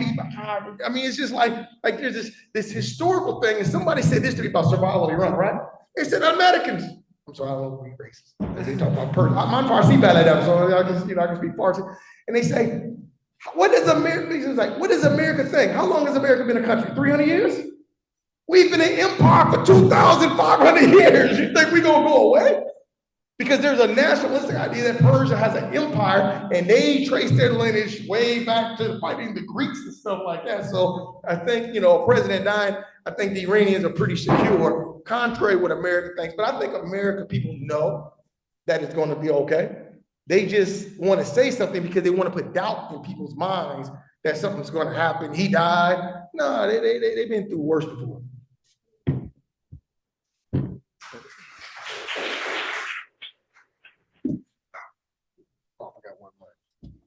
Okay, so we have another audience question. So how do you understand or contemplate the relationship between the Iranian state and the women-like freedom protests? Yeah, I'm glad somebody asked this question. This is like a very critical one. Pretty much everyone in this room is probably aware that about a year and a half ago, a woman died in police custody in Iran. And this was kind of snowballed into a large protest movement within Iran. And I think just the issue of hijab, the issue of like Islamic dress in Iranian society is something we have to really think critically about. And also the issue of women's rights in Iran and what that actually means. So I mentioned a term earlier, West toxification. And I mentioned that because I want to kind of talk a little bit about the history of Iran. I'll try to keep this short. But an important thing to understand is Iran entered the epoch of colonialism a bit late. It was really the late 19th century, the 20th century, when British, American, French ways of life, economic arrangements, these things were imposed on Iran. And there was a neo-colonial rule of the Pahlavi dynasty, the Reza Shah and his son, which we all know as the Shah of Iran, who those two together were kind of ruling Iran. And actually there was a change of power in between, coming from the British side to his son. Complicated story, but the important thing to think about is during this time, it wasn't just the economy of Iran that was like being attacked, right? How many of y'all like have read Wretched of the Earth or Frantz Fanon are familiar with that name, right? One of the like favorite Fanon quotes, and you have to understand, like Fanon was, as the brothers mentioned, Fanon is being read in Iran, right? People are reading Fanon. Ali Shariati was one of the ideologues of the revolution, was a friend of Fanon's. He did the first Farsi translation of Wretched of the Earth, actually. And one of Fanon's quotes says that imperialism, or I think he says colonialism, leaves germs of rot that we have to eradicate not only from our land, but from our minds as well. And under the rule of the Shah, the indigenous culture of Iran was under attack, right? For example, like how many people know that for a pretty significant period of time in Iran, hijab was completely banned? Do y'all know that? Hijab was completely banned in Iran in an attempt to speed up the westernization of the country. When we talk about Pahlavi and we talk about the comprador class, how many of y'all know the term comprador? It's the people who sell out their own country. In Farsi, we say batan furush, somebody who sells out his own country. They wanted to be Western. This is like my father's side of the family. These are petite bourgeois people living in the big cities who are growing fat off colonialism, right? They are learning Western dance, they're learning Western modes of speech, of thinking. Liberalism is ingraining itself in their mind. Western ideas of race and racism, as they alluded to with the British. Still this today, if you meet somebody on the street who's like, oh, I'm not Iranian, I'm Persian, you know, like, how many of y'all have heard that? Not Iranian, I'm Persian. There's like a Dominican analog too, I've heard that one too. But, and you know, it's because there was this myth making that like Iran is this like pure European, sophisticated like country, and we're not like those dirty Arabs that brought us Islam. We're not like these dirty Arabs that came and like muddied our bloodline. And what you're listening to when you hear this like Persian nationalism, this Pahlavi era myth making that was really about like, you know, trying to draw like a line of divine rule between Pahlavi and Cyrus the Great 2,500 years before that. It is myth making. It was a myth making around an empire and to convince a certain type of Iranian that they were part of the community of Europe and that they were different than the brown hordes that were knocking at their door and, you know, perverted their language and perverted their religion. And, it's like this mythology is very popular in like Iranian thinking. And so to understand that, you have to understand that the reason the Islamic revolution succeeded is because the Marxists were speaking to the economic like conditions, right? They were speaking to the economic exploitation, but it was the Muslim revolutionaries that were speaking towards West toxification, speaking towards Ghaib-Zadegi, really driving a decolonization movement that understood that the individual, the way we think, our society has to be decolonized, right? We can't be using the tools of the oppressor even mentally to understand ourselves, to understand our society. And so the issue of hijab has to be like kind of understood within that context, right? For many Iranians to this day, the introduction of Western diets, the introduction of Western like ways of dress, like is like a symbol of colonialism. So we have to understand that within Iran, there are people who support hijab, who want it to be a part of like a national dress code. And there are people who don't. And every society on earth has a national dress code. This is like not like unique to Iran, right? There are places in the United States that you like couldn't walk around topless. I know San Francisco is like its own kind of thing, and I wish it wasn't, but seen way too many old naked white dudes. But no, like all joking aside, like there is like a minimum standard of dress in any society. So like when Westerners like are looking at Iran and like thinking about Iran, you were talking about an indigenous society where there are large forces within the society that want to keep an indigenous dress code. They don't want their dress code, they don't want the way they dress, the way they talk, the way they eat, the way that their entire culture is experienced to be perverted by like Western colonialism. And so that's like something you have to like think about. And you have to really ask yourself, like, Are they wrong? Is it wrong for people in Iran to want to enforce an Islamic like way of dress? Like, how can I like sit here, and I'm Iranian, but I don't live in Iran. Like, how can I sit here even as like a Westerner and say that that's wrong? That they have no right to define how their country dresses, how like people in their society like relate to each other. I want to talk about like just the concept of women's rights, because I had a lot of conversations here with my family in Iran. I want to ask you, like, you know, in the Western liberal kind of way of thinking, we think about like women's rights as like, oh, I can like wear whatever I want, I can go out dancing, I can do this and this and that. When you go to the third world, when you go to the global south and you talk to people, the way they think about women's rights is literacy, education, access to careers. It is the material things that it means to be a woman in that society. And in Iran, we have an incredible advancements that have been made since the Shah's time. Under the Shah, the literacy rate for women was less than 30%. Less than 30%. Now the literacy rate for women in Iran is over 99.9%. Virtually every woman in the country is literate. I mentioned before, my cousins, their grandparents were literate pistachio farmers.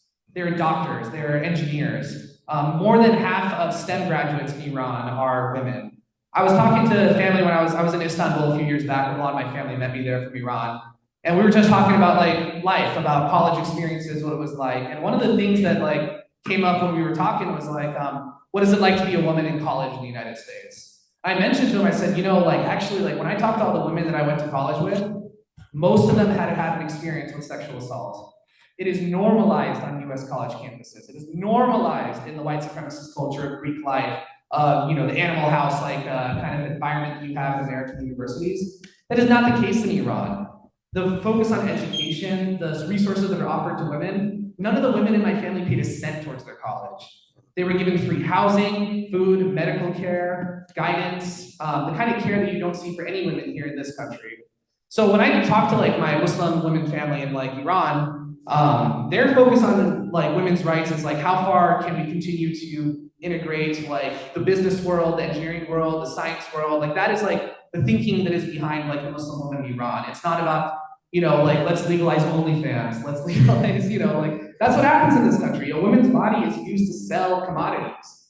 It is devalued. Like the culture of sexual assault in this country is deeply, deeply ingrained. And we're gonna sit here and look at what Muslim women have fought for. And you know, if you watch the documentary that Abu Haydar just mentioned, hostages, the spokesperson of the hostage taking operation, which is a bunch of students, Muslim students, was a woman. She was the leader of that movement. A woman just registered to run for president in Iran. And that's not to say there's no like room for like further growth, for integration into society. Any society on earth has gendered violence, has gender disparities that have to be addressed by the people in that country. I think our moderator alluded to that at the beginning of her speech. Like, women in Iran are more than capable of struggling for their own integration into that society. But it's important to understand that like the majority of women in Iran view that in the material sense, not in the idealist sense of trying to imitate the West, even despite all the propaganda that makes their way in. And so when we talk about the women life freedom movement, it's important to understand that yes, this is an issue that there is like struggle within Iran, that there are people who don't want the Islamic way of dress, there's people that do, there's legitimate kind of political dialogue there within like the Islamic Republic. And early on, you know, you could say that like the right of free speech in these like societies are being respected, but you have to understand at the same time that these movements don't happen in a vacuum. Any kind of protest movement, even if it's a policy change, is hijacked by Zionism and imperialism and turned into something it's not. How many of y'all are familiar with the term color revolution? Has anybody heard that term before? It's a very normal thing. I mean, like CIA doesn't get billions of dollars in funding for no reason. You know, Radio Free Asia exists for a reason. Iran International, which is funded by, it used to be Saudi, but since reapproachment has now moved its headquarters to Israel. You know, that doesn't exist, like it does not exist for a reason. Like these things exist to spread certain narratives, destabilize, to like try to push regime change for imperialists to accomplish their goals. So when I talk to like my family, so within my family is a diversity of opinions too. There's a lot of Muslim women who want hijab, and there's some that actually participated early on in the women life freedom protests. The ones who participated early on, within a few weeks, they were home or they were going to pro-government protests because they realized that the movement or the political speech that they were trying to make was being hijacked in order to weaken the country, in order to overthrow the government. And it can't happen in a vacuum. As long as US imperialism exists, like a social movement cannot like succeed or even struggle in a vacuum, right? So with that being said, you know, like we also have to think about like, oh, there's a lot of attention paid to like this idea that the Iranian government is authoritarian, it's oppressive, and we hear that about like virtually any US enemy, right? China is this authoritarian hellhole, Cuba is this authoritarian imperialist hellhole, and like, you know, you see about any country that has the guts to stand up to Uncle Sam. And it's important to remember that like there's not a country on earth that doesn't rule on behalf of certain groups of people, right? What's an authoritarian country? Look at Jordan. Look at what Jordan is doing to pro-Palestine speech in Jordan. Look at what Egypt is doing to the brothers in Alexandria who are trying to fight back against their government's normalizing behavior. So every country on earth has a government state apparatus that exists to oppress and support certain groups of people. And the difference is between a country like Iran or a country like Egypt is that in Iran, the government is in the hands of the masses. And so as soon as this woman life freedom movement changes from being an organic, and you're very early on, let's say, an organic, if you wanted to say that, like an organic kind of expression of like legitimate political speech. As soon as now you have these deep networks of MEK agents, which is a terrorist group that's active in Iran that's sided with Saddam Hussein and the Iran-Iraq War. You have Zionist agents within the country. You have like these groups that are on payroll. They're being paid by the United States and Israel to cause riots, to cause violence, to cause like unstable conditions in the country. As soon as those groups start to take command and be in like the leadership of that struggle, then the government, on behalf of the masses, on behalf of the oppressed people of Iran who are fighting imperialism, has a duty to mitigate the damage that those people can do, right? You can't let counter-revolutionaries run through any society. Any society that goes through a revolution, there is repression of people who are pro-imperialist, pro-capitalist, and so on and so forth. And the last thing I'll say, like kind of on this regard, is that when it comes to like these movements within Iran, like it's important for us in the West to understand that no good can come of us like propagating these imperialist myths, getting our news from CNN and BBC and these like imperialist funded outfits who right now are laundering the genocide of Palestinians. If you listen to these outlets, you would think that the Iranian government was just about as evil as Israel, and just about as evil as, I mean, they won't even say that about Israel, right? But it might be like the most evil country on earth, that even if you like imply that the government is legitimate, you are a Nazi, you are a fascist. This is things that I've experienced in organizing city, just for defending the decolonization of my own nation, right? So, you know, like the struggle for the people of Iran, it will continue on their own terms, but don't be surprised, like countries have to survive US intervention, and sometimes the side effects of that, the optics of it cannot be like the most digestible. So we have to like think through these things. We have to understand like where these protests come from. You have to apply your thinking hat, right? It's very easy. They tug on your heartstrings with this stuff, right? Women's rights, this human rights framework. Well, this human rights framework that we are using to think about other countries, who gave it to us? The progenitors of genocide. The progenitors, you know, the most evil people on earth. If y'all read Discourse on Colonialism by Aimé Césaire, right? At the end of these genocides, at the end of all these things that happen, it's Hitler, it's fascism, it's American fascism. The same people that killed millions in Africa, that brought millions of our brothers and sisters from Africa, deposited them here for free labor, the millions who were genocided in the Americas, these crimes were done by the same people who loft up these ideas of human rights, these same ideas of women's rights. And we have to call it for what it is. It's bullshit. It's bullshit coming out of the mouths of the most brutal, bloodthirsty hypocrites that the world has ever seen. And so when you see that in Israel, for example, they're supporting the Women Life Freedom movement, we have portraits of Mahsa Amini in Israel, they're using the death of this poor woman for political gains to destabilize the country and lead to the deaths of her family members, right?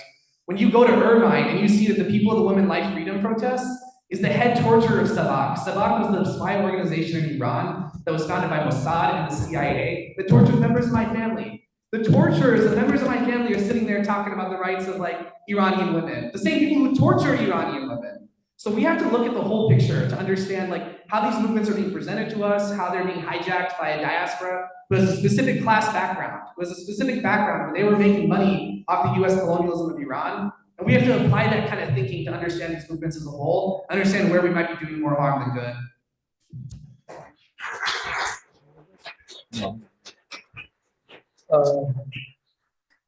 He's really talking about, I don't know how the question was formed and everything, about what is the woman, I don't even know what he says. It's stupid. I mean, I know, but I know I get people who don't know, you see it out there. I know somebody, they put out that thing that 15,000 protesters will be killed, right? So I got a friend of mine said, okay, 15,000 Iranians are gonna get killed for protesting, right? They put that all out there, and the idiots in Canada, they all puppeted. It wasn't true. You should go look at those same feeds of those people and see if they said anything about Palestine. Because tens of thousands of Palestinians have been killed. This is how you get to expose somebody for like, oh, wait a minute. You push that propaganda and it never happened. And here you're witnessing something. So those people, that situation in Iran helped us to see who's real and who's what? Not about human rights. Because even if you're about human rights and you believe Iran, you should still be about human rights for Palestine. But the one thing I will say, remember this, the lady and the protests were in Kurdistan. Kurdistan is predominantly Sunni or area that don't support the revolution before. When they talk about the South and how they were protesting, Zahidan is a mainly Sunni organization, and Daesh and people are there. So the protests were coming from areas that do not even make up the majority of Iranians. But the propaganda go, but I'll say this, y'all don't, how many of y'all like OPD? Raise your hand. Who don't like OPD, raise your hand. Okay. So I say this because I'd like to be honest. When I saw what happened, I live in Iran, right? And I witnessed this. Y'all know what the Basij are? Okay. So the people who arrested her are called the Basij. The Basij are local people in each community. And this is deep because when we keep saying fuck the police and everything and get her, I had to come over here. I had to park my car and ask the guy, can you wash my car so I don't get bitched? I should not have to live in Oakland for the Bay Area and worry about my car windows getting broke. So all that after police is some bullshit too, because now I got to worry about crime in Oakland because fuck the police. So some people like it's bad, but what we really should be talking about is community policing. Because that's what the Panthers were about. The Panthers didn't say we don't want no police in black community running anarchy. We were like, no, we need to patrol and control our own community. So if my cousin, if he want to go rob somebody and I know he don't crack, hey homie, hold up, let me patrol instead of some white cop from Walnut Creek come down here trying to stop him. Because there's going to be a conflict because he doesn't recognize the community. Why do I say that? Because Iran is policed like that. They have a police force, but they have the community who controls the communities. So if you live in this community, they get all the kids in the community, they put their scarves on, and they are community patrolling because they know who got a problem, who's depressed, who don't got food, and they can work with it. People don't talk about this policing in Iran. But at the same time, and I've witnessed this, right? Sometimes those Basijis, because they had nothing to do with imperialism, America, they're men and they're women, they got their egos, right? And they walk up to somebody and they confront somebody the wrong way about policing. And like us, if Oakland PD, Richard Pryor said, you know, he said, hey man, when the police come to me, I said, I'm reaching for my wallet. I gotta tell him because I don't want to be a dead nigga. Like, if I gotta say, when the police pulled me, I said, sir, I'm going to go get my wallet in the glove compartment. Why am I saying this? Because I understand that he can use this as a reason to what? Shoot me. If any woman in Iran who's been approached by a man or a woman in the wrong way, that's wrong. And the Iranians say it's wrong. I'm not going to I can't say that there are not people in Iran who are doing anything, but I'm saying I know there are police people who say that's a bad Basij. We need to check them. So sometimes the conflicts you see are just conflicts you're going to see anywhere where policing is taking place. And unfortunately, just like people may get killed here, unfortunately, because they're having a problem with the officers. In Iran, unfortunately, you may find the same thing. And I say it because Muslims, I got to stand up for justice. So if some woman got done wrong, if somebody abused her, prove that before you say that happened. You see what I'm coming from? And if that did happen, why are we not saying, well, that's a bad Basiji? Like we would say, that's a bad cop. You see what I'm coming from? So if you see systemic racism by the Basij, then we can start saying, oh, statistically, this is happening all over. So when we look at black males being killed, we can say systemically, American police are doing this to black men. That is something we can prove. If one person in Iran gets done unjustly by somebody, we have to say, hey, they're wrong. But that is not a condemnation of the government. It's a condemnation of the person who did wrong. I'll add too, I think sometimes, especially us being in the West, we copy and paste our viewpoints. So we might say, fuck OPD, and then we're gonna say, fuck the police everywhere. A revolutionary project is gonna need, I don't know if we're gonna call them police, but we're gonna need some type of community controls. We're talking about freeing the land, we're gonna deal with a reactionary class of people. Yes. So you're gonna need security. Well, what our communities need, if you actually outside in the community, people talk about they really need security. But sometimes people in the West, they're like, ah man, y'all talk about the police. They talk about they just need security. They don't want their house being run into. There's real issues that we face in our community. right? So we can't copy and paste the same type of viewpoint that we have based off of living in a settler colonial society, and then use that same viewpoint to judge a revolutionary society. Ibrahim Traore, he runs around with hella Africans with guns because he's trying to protect the revolution. And some people are like, oh man, fuck the military everywhere. It's on this like anarchist tip, or we don't need no, it's like, no, you gotta protect the revolution. You have to defend the revolution, and the people have to become a part of the revolution. So I say that to say we have to also think about how we're gonna relate with one another here. How are we gonna control our own communities? Because we can talk about this all we want, right? And we should educate ourselves about how we're also going to apply it here. How are we gonna apply those lessons so we ain't making the same mistakes? Right? How are we actually going to train our communities to become our own liberators? And if we become our own liberators, how are we going to keep our communities still free, still independent? We're going to have types of community control. We're going to have security. Yeah, I believe in abolishing prisons, but man, some people got to be put away from society, and some people got to be very reformed. I'm going to keep it a band until we can actually figure out what we need to do. Now, that isn't not an endorsement of this carceral system. Right, but we have to understand, as if we were trying to build a revolutionary system, we're gonna need some type of apparatus for people to be able to transform. Some people just killed a whole bunch of people. They gotta, you feel me? Doesn't mean, oh, we're abolitionists and harm and care and all that buzzwords of liberalism that be used. No, the people gotta be dealt with in a certain type of way. So that's things as we are trying to advance our thinking, as we're trying to decolonize our thinking, as we're trying to build this better world that we talk about, we got to think about actually what is that world going to look like? What is the actual status of that society? How is that governed? How are we going to govern ourselves? Because sometimes people out here, man, you talk about fuck the police, but some of these people still be calling the police. Man, because you ain't figured out actually how to build in your community to where we could actually deal with certain things in our community in a communal way. That is actually about decolonization. It's a party. My uncle used to say, man, I felt safe. Because I felt safe, and I could go outside when I seen a Black Panther on the block with a shotgun and a beret. I knew I could go play basketball. So how do we bring those things back, right? So I think it's important that we understand this. And again, it's important for me, you know, it's important for us to internationalize these issues, right? But then how are we going to localize them? Right, that's very important. Yeah. The last thing I'll add on this topic is, how many of you are familiar with the name Sandra Bland? Y'all remember Sandra Bland? Sandra Bland was a Black American woman, or a Black person in the United States who was killed by police in very suspicious circumstances. She was beaten, and she passed away in a jail cell overnight. And how many of the people, when you look and see these racist Iranians in Santa Monica or in Irvine, or, you know, these are really the dregs of our community, right? These are the most anti-Black people in our communities. They're Zionists, right? Like the Iranian diaspora here, like there's a lot of Zionists. There are a lot of people who were like, you know, within, like in it with the Shah, in it with the Israelis, right? They were like Mossad agents, literally in the women life freedom protests in Irvine. How many of these people are advocating for the overthrow of the US government because of what happened to Sandra Bland? And that's a pattern. That is 500 years of anti-Blackness, of shadow slavery, of mass incarceration.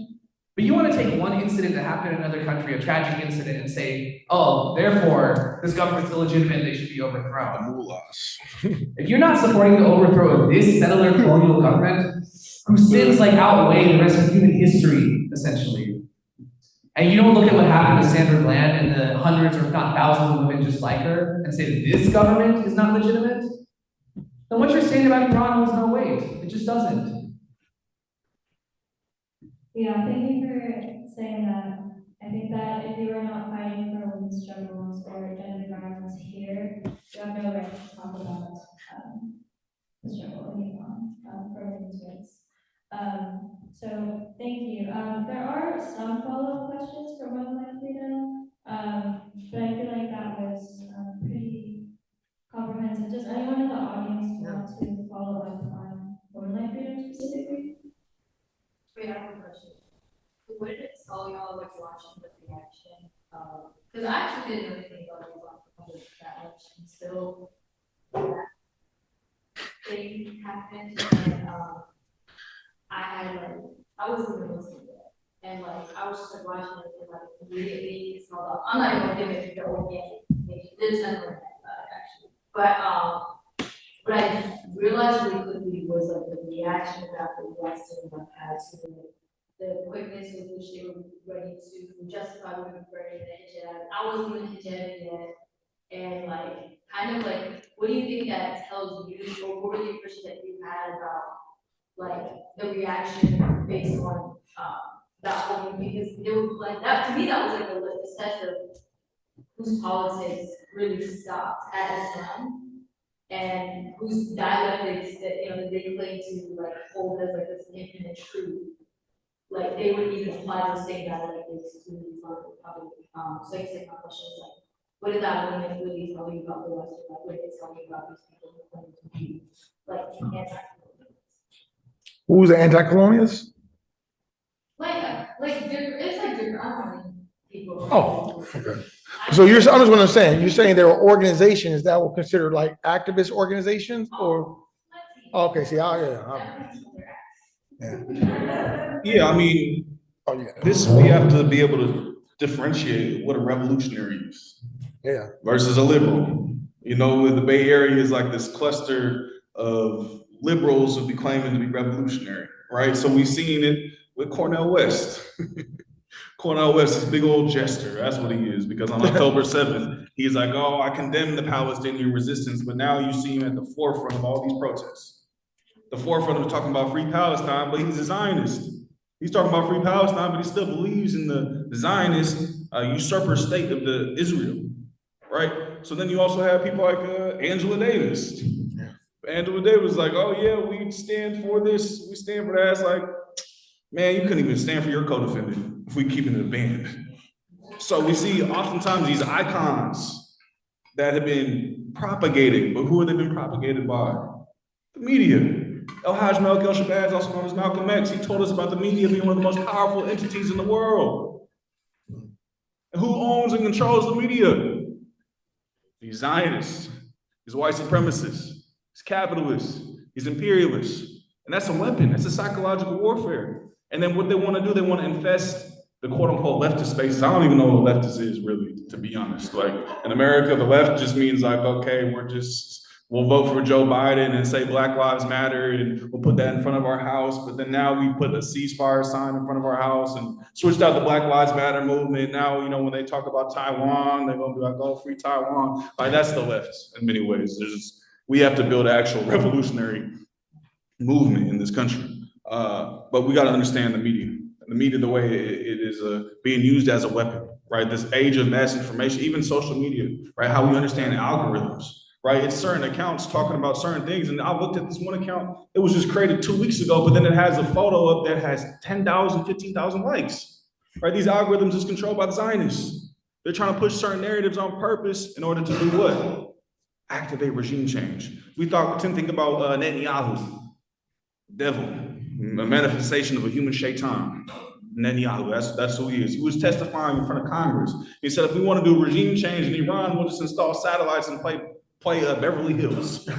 Right? That's the indoctrination. That's that level of psychological programming. That's that level of psychological warfare. So you get an indigenous population to believe in the values of the West so that they do the job without even having to put boots on the ground. So we have to understand that phenomenon of warfare, because we're in a new age of technology, a new age of warfare. The same wars that was fought in the 60s look a lot different right now. I know we see Palestine right now, and it's one of the most vicious forms of visual forms of imperialism, but there's many ways that imperialism works. The psychological aspect, the media aspect, the color revolutions, as he was talking about. And this is part of it as well that we see in America. We get all these false leaders put in front of us. People talking about we got to run for president. What are you talking about? You want to be a president of the United States of America? Cornel West, you want to be the president of the United States of America? This socialist running for president? What does that mean? You a socialist and you're running for the president of the United States of America, a separate colony.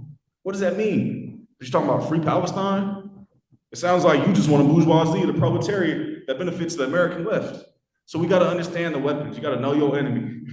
You got to study your enemy. Study how your enemy is manufacturing different types of warfare, different types of bombs, different types of ways to overthrow nations that have had revolutions. And that's what they want to stop. They want to crush Islamic resistance. So what do? They burn the hijab and they make it look like Muslims is doing it themselves. But also you got to talk about some of the secular nature in Iran that exists as well, right? So it's people who might not even be Muslim is burning those symbols because they hate Islam itself. So we got to actually think critically. You don't got to think like us. We just got to think critically and use history as a science. I don't know, is there any specific type of question people are asking? Because I think you asked the question, because I would say, I talked about this, the police stuff, because I thought that was important. But I think Sayyed Rafiq did an awesome job of explaining how Iran, out of all the Middle Eastern countries, has done more for women than any other country in the Middle East. It's not even close. It's not debatable. The question I have is, when you hear women talk, Muslim women talk, right? Ask them what they think. Go ask the Iranian women, maybe, because this is all about, think about it, what is it, women, life, and what? Freedom. The whole propaganda thing starts off with women. So now you feel this sensitivity, oh my goodness, women are being so oppressed, we gotta do something. Like, what, women, like Iran don't care about women? And I say that because Islam, if you study the history of Islam, Prophet Muhammad's family was Prophet Zahra, the daughter. Look at her story. Look at Zainab Kubra, who was the biggest revolutionary with Imam Hussein at Karbala, and how she gave speeches in front of the tyrant. Like, there's a history of these women being activists. And like you said, the sister in hostage, right? She's 20 years old, though. People don't know, this is a 20-year-old Iranian sister. They're like, we're gonna let the world see. But the reason I mentioned all this is because I think a lot of people have this trouble because, like you said, they're buying into the propaganda. And if you buy into any propaganda, you start to believe a thing, and you should do your, another thing is do your own research. I know Iranian women who don't like hijab, don't want to wear hijab, and they think the woman freedom thing is some bullshit. They like, because they live in Iran knowing that there's them Kurds, and they like the people who don't practice Islam who know what propaganda against the Iranian nation looks like. And they don't get caught up because if you look at, I forgot, you might know the lady's name. She has pictures with Bolton and all those people and everything. Yeah, she's sitting there with Trump and all these people, and she's the main person putting out, and you talk about the stuff, it's propaganda, right? And I think to understand, Iran has been suffering from propaganda all the time. Again, if there's some systemic problems in any country, even in the Islamic Republic of Iran, it has a system that has to outroot the problems within its status. I've been in Iran, seeing people, knowing people with teriyaki. You know what teriyaki is? Oh, no, it's heroin. Oh. Smoking heroin. They got people fornicating. They got people doing like Iran is not a utopia. And the people there don't think it's utopia. It's a revolution, and I'm sure most countries that had any revolution go through a process, you know what I'm saying, of getting people on track, and everybody may not. But when it comes to the woman issue, I would say study the history on your own of the advancements of Iranian women compared to other ones in the Middle East. And then you can say, wow, does this make sense? And I think that it's sad because I didn't pay no mind to that whole thing. I was like, what's the point? What's the point? It's just more what? Propaganda. But like you said, all those people who protested then, go to their websites now. If you don't see nothing about Palestine, where were you getting your information from? Why are you pushing it? You know what I'm saying? And I'll say this to you, y'all know Kaylani, right? So I'll give Kaylani this. I don't agree with all Kaylani's politics. I've hung out with Kaylani. No, she's been bad and everything, right? But she's made the pro-Palestinian stuff, right? On the video. I can guarantee you that all the ulama, not most, will be like, "Yo, man, this ain't what we believe Islamically." It's not. They don't, because there's certain things that Islam says is halal and haram. But their politics there in what? Solidarity, and so therefore you see solidarity in politics, even in disagreement on certain things. And I think that's one of the things that Iran has done, is being able to be in solidarity with other groups and organizations, even if theologically they may not agree. There's certain things of human rights that, look, man, I'm not gonna argue with you about this hijab. We can talk about this, but we can recognize that tens of thousands of Iranians have not been killed, yet tens of thousands of Palestinians have. And realize what's going on. But I think that, I don't know the answer if anybody got it, because I think that, they're making a bigger issue than something it is. And most of the people in Iran, they ain't even tripping off. Like, people in America are talking more of this, but we're thinking about this. All of the protests, all not protests, what do you call that? The propaganda that you see in the West for women, life, freedom, right? who is the audience? It's not Iranians, is it? It's for people in the West. You see where I'm coming from? In order to get America and people to, you see, they're propagating for Western imperialism to go in. Like this is what the audience is. They're not telling the Iranian people overthrow your government. They're saying, hey, look, we need this. So, and then who's supporting it? The Shah. People in Iran who don't practice Islam don't like the Shah. Son, they're not trying to bring him back. It's not happening. So the propaganda is for a certain audience of the West. And like I told somebody, that audience that they're doing is because why? And this is my personal opinion. That was done because they do not want to see Iran and not America and the G7 go back to the nuclear treaty. They don't want that to happen. Because if Biden signs that treaty, that puts more economic power into Iran. And keep this in mind, the money that America is giving back to Iran is not even American money. It's money that they never gave back from 79. So when they say, oh, they give back, it's not their money. The money was invested in America. It didn't go back. And so to me, the bad mouthing of Iran has more to do with Biden and them not being able to sign a treaty because that treaty will do a lot in building economic infrastructure in Iran. So it's actually an act of economic warfare that I believe that people aren't thinking about. I think we're like right towards the end of our time, so I think this is maybe a good question to us off on. The sister talked about like the Western left and these organizations in like in the West who posted women like freedom, who supported this color revolution. Same groups talking about Uyghurs in China, and you know somebody should maybe look over there. I heard they got Native Americans there; they're impressing too. Like, no, but I think like I'm gonna tell you all like just a little story about like my own experience with this, right? How many of y'all are familiar with the Omni Commons? Have you heard like about this like venue, right? The Omni Commons is this like leftist community center that exists on Shattuck Avenue up in Temescal, run completely by white people, right? Yeah, exactly. It's like a very like white Jewish like organization, to be honest with you. And that article that's sitting on the table back there, that article got me reported to the Israeli consulate. That article got me reported to the authorities. That article got my organization, an organization made up of like people of different nationalities. You know, I'm like one of the only Muslims in CLP. We've got Chinese folks, Africans, Latinos, like people from all like different kind of like nations, right? We were cleansed from that building in one stop because Rafiq is a terrorist. Rafiq is a women hater, a homophobe, right? You know, forget the fact I got like siblings who are transgender, right? I got people in my family who are like that, and they don't even know anything about me, right? It's an assumption that's made because you see this Muslim man who's outspoken for Palestine, who's outspoken for decolonization of his own people. And I think like if you're in the Western left and you're like thinking this way, and even if you aren't thinking that way, right? Maybe you're on a journey like deprogramming this type of thinking. You need to have some self-awareness. What have you done?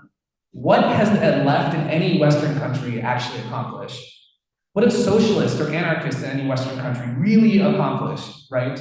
Your settler colonial government is still out there oppressing people around the world and in your own country. We look at like the major socialist parties in the United States, CPUSA, PSL, you know, any of these like settler kind of like socialist like organizations. What is their line on the liberation of New Africa?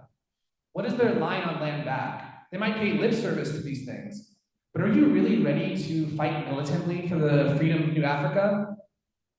Or are you still parroting out this like, oh, workers of all races, racism is just keeping us apart and we gotta have a real class revolution, right? The Western left in this country does not even understand itself, but yet it deigns to have the arrogance to critique other countries. It deigns to have the arrogance to critique movements in other countries.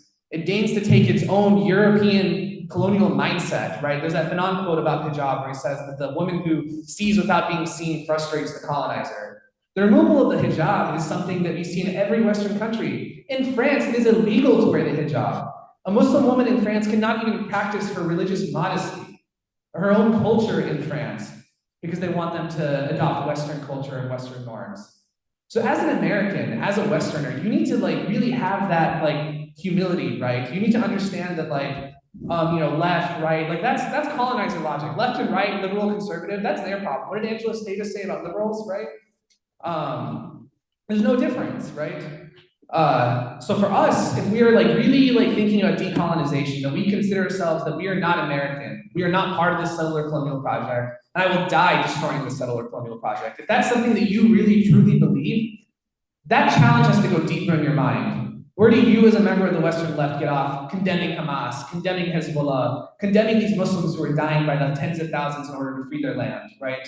These Muslims in Iran, millions of us died during the Iran-Iraq War. There was 16-year-olds, my mother's friends, that were coming back blue from chemical weapons that were manufactured in Southern California by Lockheed Martin and Raytheon, right? Think about these things. Think about the violence that goes into your everyday way of life, and then open your mouth and talk about, oh, this government is oppressive in another country. No, motherfucker, like you are part of that oppressive like system. You, the Western left, play a role in maintaining that system. When the Panthers were getting locked up, when the BLA was getting taken apart, what did the communist parties in the United States do? What did the anarchists in the United States do? Very few of them were true, collaborators, were true accomplices, were true people who were committing a form of national suicide and saying, no, I'm not going to be a Euro-American in this project. Very, very few. No major organization. So now, like, for those of us who are fighting for justice, we got to start examining these organizations and understanding where do their politics really lie. The question in this world today is not capitalism versus socialism, capitalism versus anarchism. It's not a battle of like ideologies in that way. It is a battle of the Mustafin and the Mustafarin. That is in Farsi for the oppressed and the oppressor. Who stands against colonialism? Who is trying to undo 500 years of genocide, of trauma, of psychological trauma, physical trauma?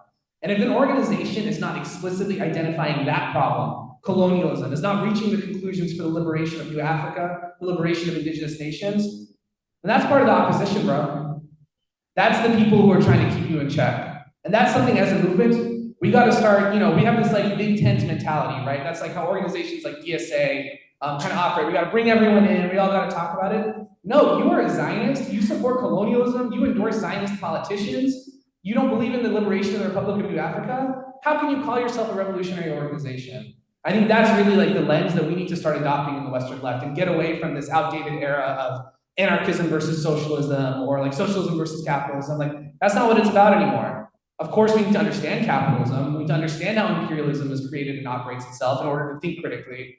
But really, when it comes down to it, you have to decide for yourself. Are you on the side of the oppressed or on the side of the oppressor?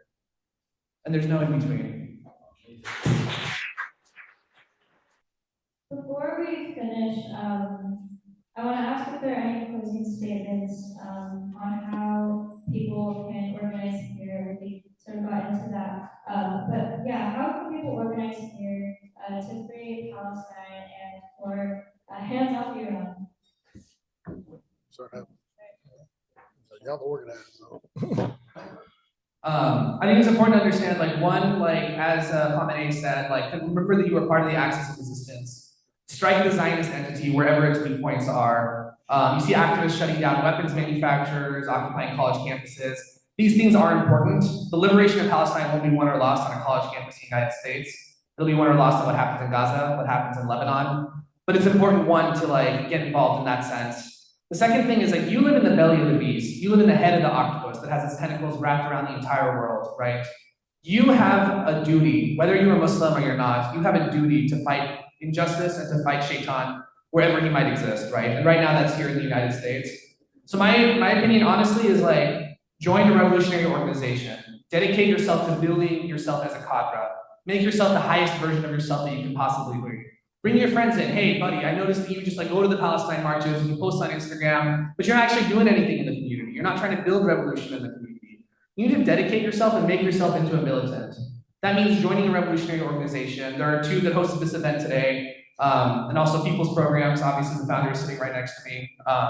These are organizations to join and challenge like the ideas that you're like encountering when you're looking at, the Bay Area is full of hundreds of organizations. How many are really talking about the world in the way that you heard today, right? That's the lens that you need to be thinking about. And subsume yourself, remove your individualism, become a part of these collectives, and put your life on the line for revolution. That's really what it means. If you truly care about Palestine, the head of the stake is right here at home.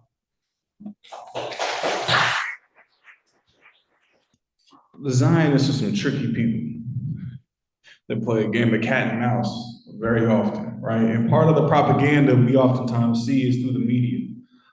They say, oh, Kamala Harris calls out for a ceasefire and Joe Biden puts a ceasefire deal on the table, right? Part of what they're trying to do as well is make this Zionist regime seem as if it's not an extension of America, as if Joe Biden isn't the one calling the shots, right? Nasrallah, the Secretary General of Hezbollah, he always talks about the real problem is America. Because if the American bases did not exist in West Asia, the Zionist regime would crumble. When Iran shot those drones and missiles, who was shooting them down? It wasn't just Israel, United States of America. That's why they moved and they shipped into the Red Sea. So if they can recognize that America in socialist terms is the primary contradiction, that this empire is the primary contradiction, what are we doing right here inside of the belly of the beast to organize for the death to America? To organize for the death to Israel? Because if you cut off America's head, if America crumbles, billions of dollars of America ain't going to fund the genocide in Palestine. So we got to ask ourselves, we have great and beautiful examples in our history, from the Reverend Nat Turner to Harriet Tubman, right? There's examples all over the world of people who were colonized, people who were the wretched of the earth, rising up, finding their human dignity and saying, we will be free. So the question is, when will we find our own humanity, find our own common humanity, and go get our freedom? Because the third world is doing it. But how underdeveloped is our struggle here? Sometimes we say we're anti-American, but be more American than we're willing to admit. We get fooled into the illusions of capitalism, but we say we as anti-capitalists. We say we as revolutionaries, but it's so materialist that we want the next thing as soon as it comes out. So how are we going to also put to that death to that American idea and that philosophy into our head? That's something that we actually have to eradicate. Because all over the third world, they is fighting. They is picking up that gun. They is organizing. They is building long movements that are steadfast, that despite repression, they is still fulfilling their obligation to humanity. But here in America, we ain't fulfilling our obligation. And we understand, of course, we can blame history. We can understand the white man did this, COINTELPRO did this, crack did this, but when are we gonna take a personal responsibility for our oppression? Because if you ain't fighting back against the oppression, you're a part of it yourself, and that's a sin. So the question is, how do we build cadres in this nation? We have to build revolutionary cadres. We understand how Hamas started. Hamas started off pretty much as a social charity organization, as an Islamic charity. They was creating programs for the people. And through creating those programs, you learn how to nation build. Through nation building, then you get involved in elections and win the democratic elections in 2006. So how are we gonna actually build programs in our community that build towards independence? Because there's really three options. You integrate, and what has integration done?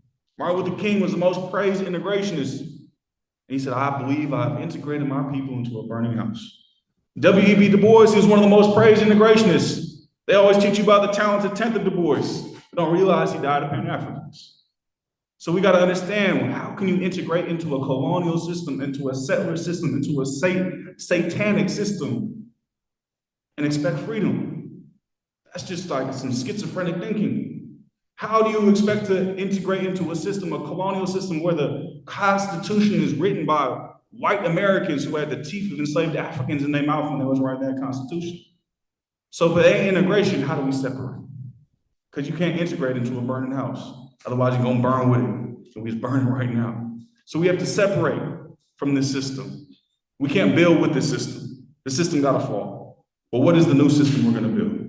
What are the programs in the community? How can we take care of our communities? How can we have control of our communities? How can we end houselessness in our communities? How do we build towards actual autonomy, actual power? Because right now we're in a state of powerlessness. So you have to commit. Everyone in this room, you got to commit to struggle. And a death defined by struggle is a beautiful death.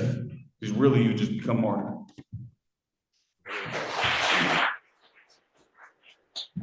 Your question or somebody else's question? That was our question. That's a good question. I don't know if you guys went, Angela Davis and some people spoke at UC Berkeley, right? And I was there. And Angela was talking. And I'm looking, and I said, there's cars up, right? That's why I don't like the car, right? I want to raise my hand and make myself notice. I have a question for Angela. And I'm sitting there like, you're speaking at Martin Luther King, well, maybe, hundreds of people there. And my thing to Angela was, what advice would you give to you organizers now? Because outside of Angela's politics and everything, she did organize and she did do something, and she saw good things and bad things from the 60s. I would say a couple of things just take into consideration. One, in your organizing, whatever group you're part of and everything, study history of movements so you don't fall into the same problems of the past. You can make a mistake. So y'all know who David Gilbert is? David Gilbert was a white guy who was part of the Black BLA. Weather Underground. White guy, Jewish guy. Went to jail. Actually, his son was the mayor of the DA in Chelsea in San Francisco. Raised by Weather Underground people. He had a video on the Weather Underground. You should watch it if you don't have it. It's called Weather Underground. It's a documentary. They got little, but see nowadays, I don't know if you get little extras, right? So I'm looking at extras. And he was doing 73 years and he just got out recently. And he said, the major number one problem when he looked back, and I don't think you guys have this problem, but of the 60s was sex. He said everybody was sleeping with each other. And that was a problem because, you know, he slept with her, he slept with her, and then we come together and say, we gotta go do something. And she still, man, I don't care about all that shit. I mean, there's emotion that comes through that.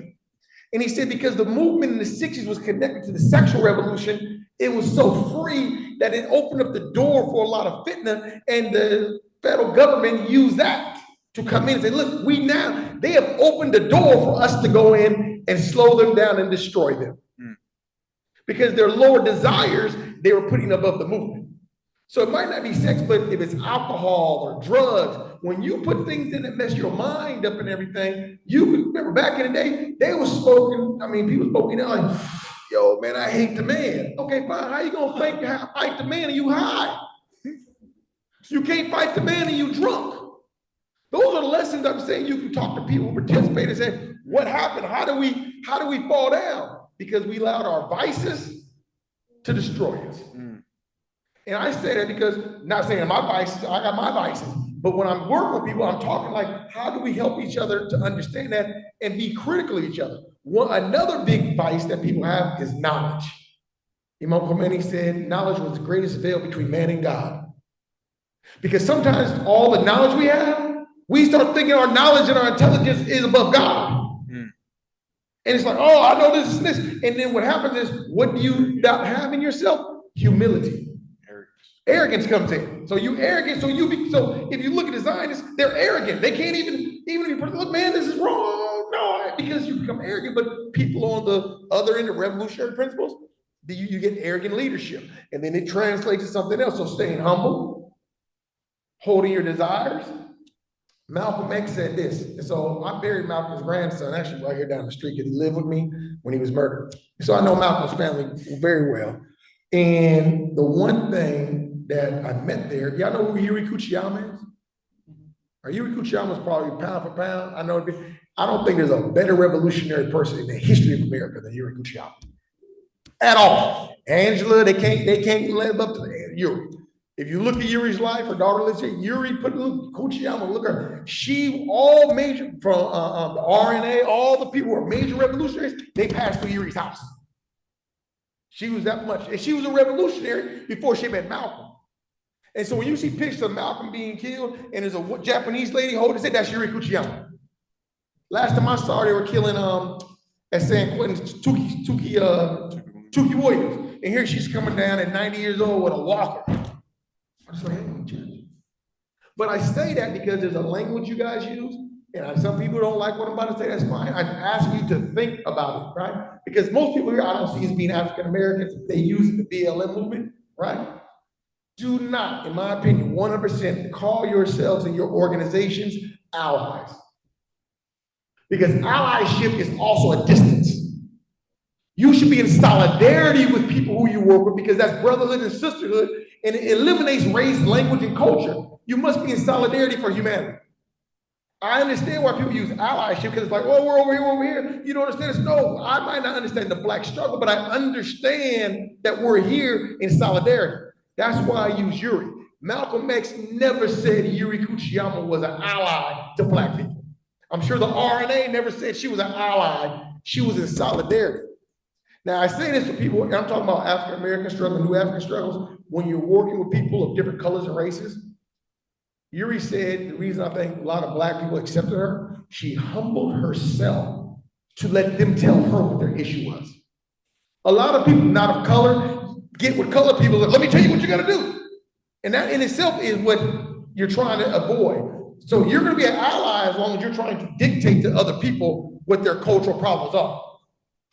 Solidarity means, hey, I don't know. And so I say that as you organize, do those things, and usually say Khamenei's letter to the West, in the end, he said what? Familiarize yourself with the Quran. Read the Quran. Go to the mosque and read it. Even if you don't follow it, at least you know what the belief system is of the people who fighting for. I mean, it's like, it don't make sense. Like, I'm gonna read the Quran for yourself and read it. The Quran gonna do more dawah than any Muslim because it's God talking what?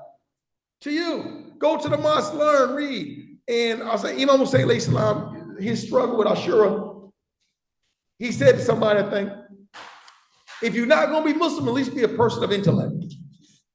That's a cold statement. Be a person of intellect, meaning that you may not be Muslim, but use your rational thought and look at the world and make a judgment. So I say that because I don't know your organizations. You guys are young, but I would say definitely study. I work with the Black Panther Party. One brother, Saturu, and they do tours of Oakland, everything. If you're in the Bay Area, you know, if you're gonna be here, at least learn the history. And remember this though, you don't gotta agree or disagree, but just be a rational thinking person and make your own decisions and everything.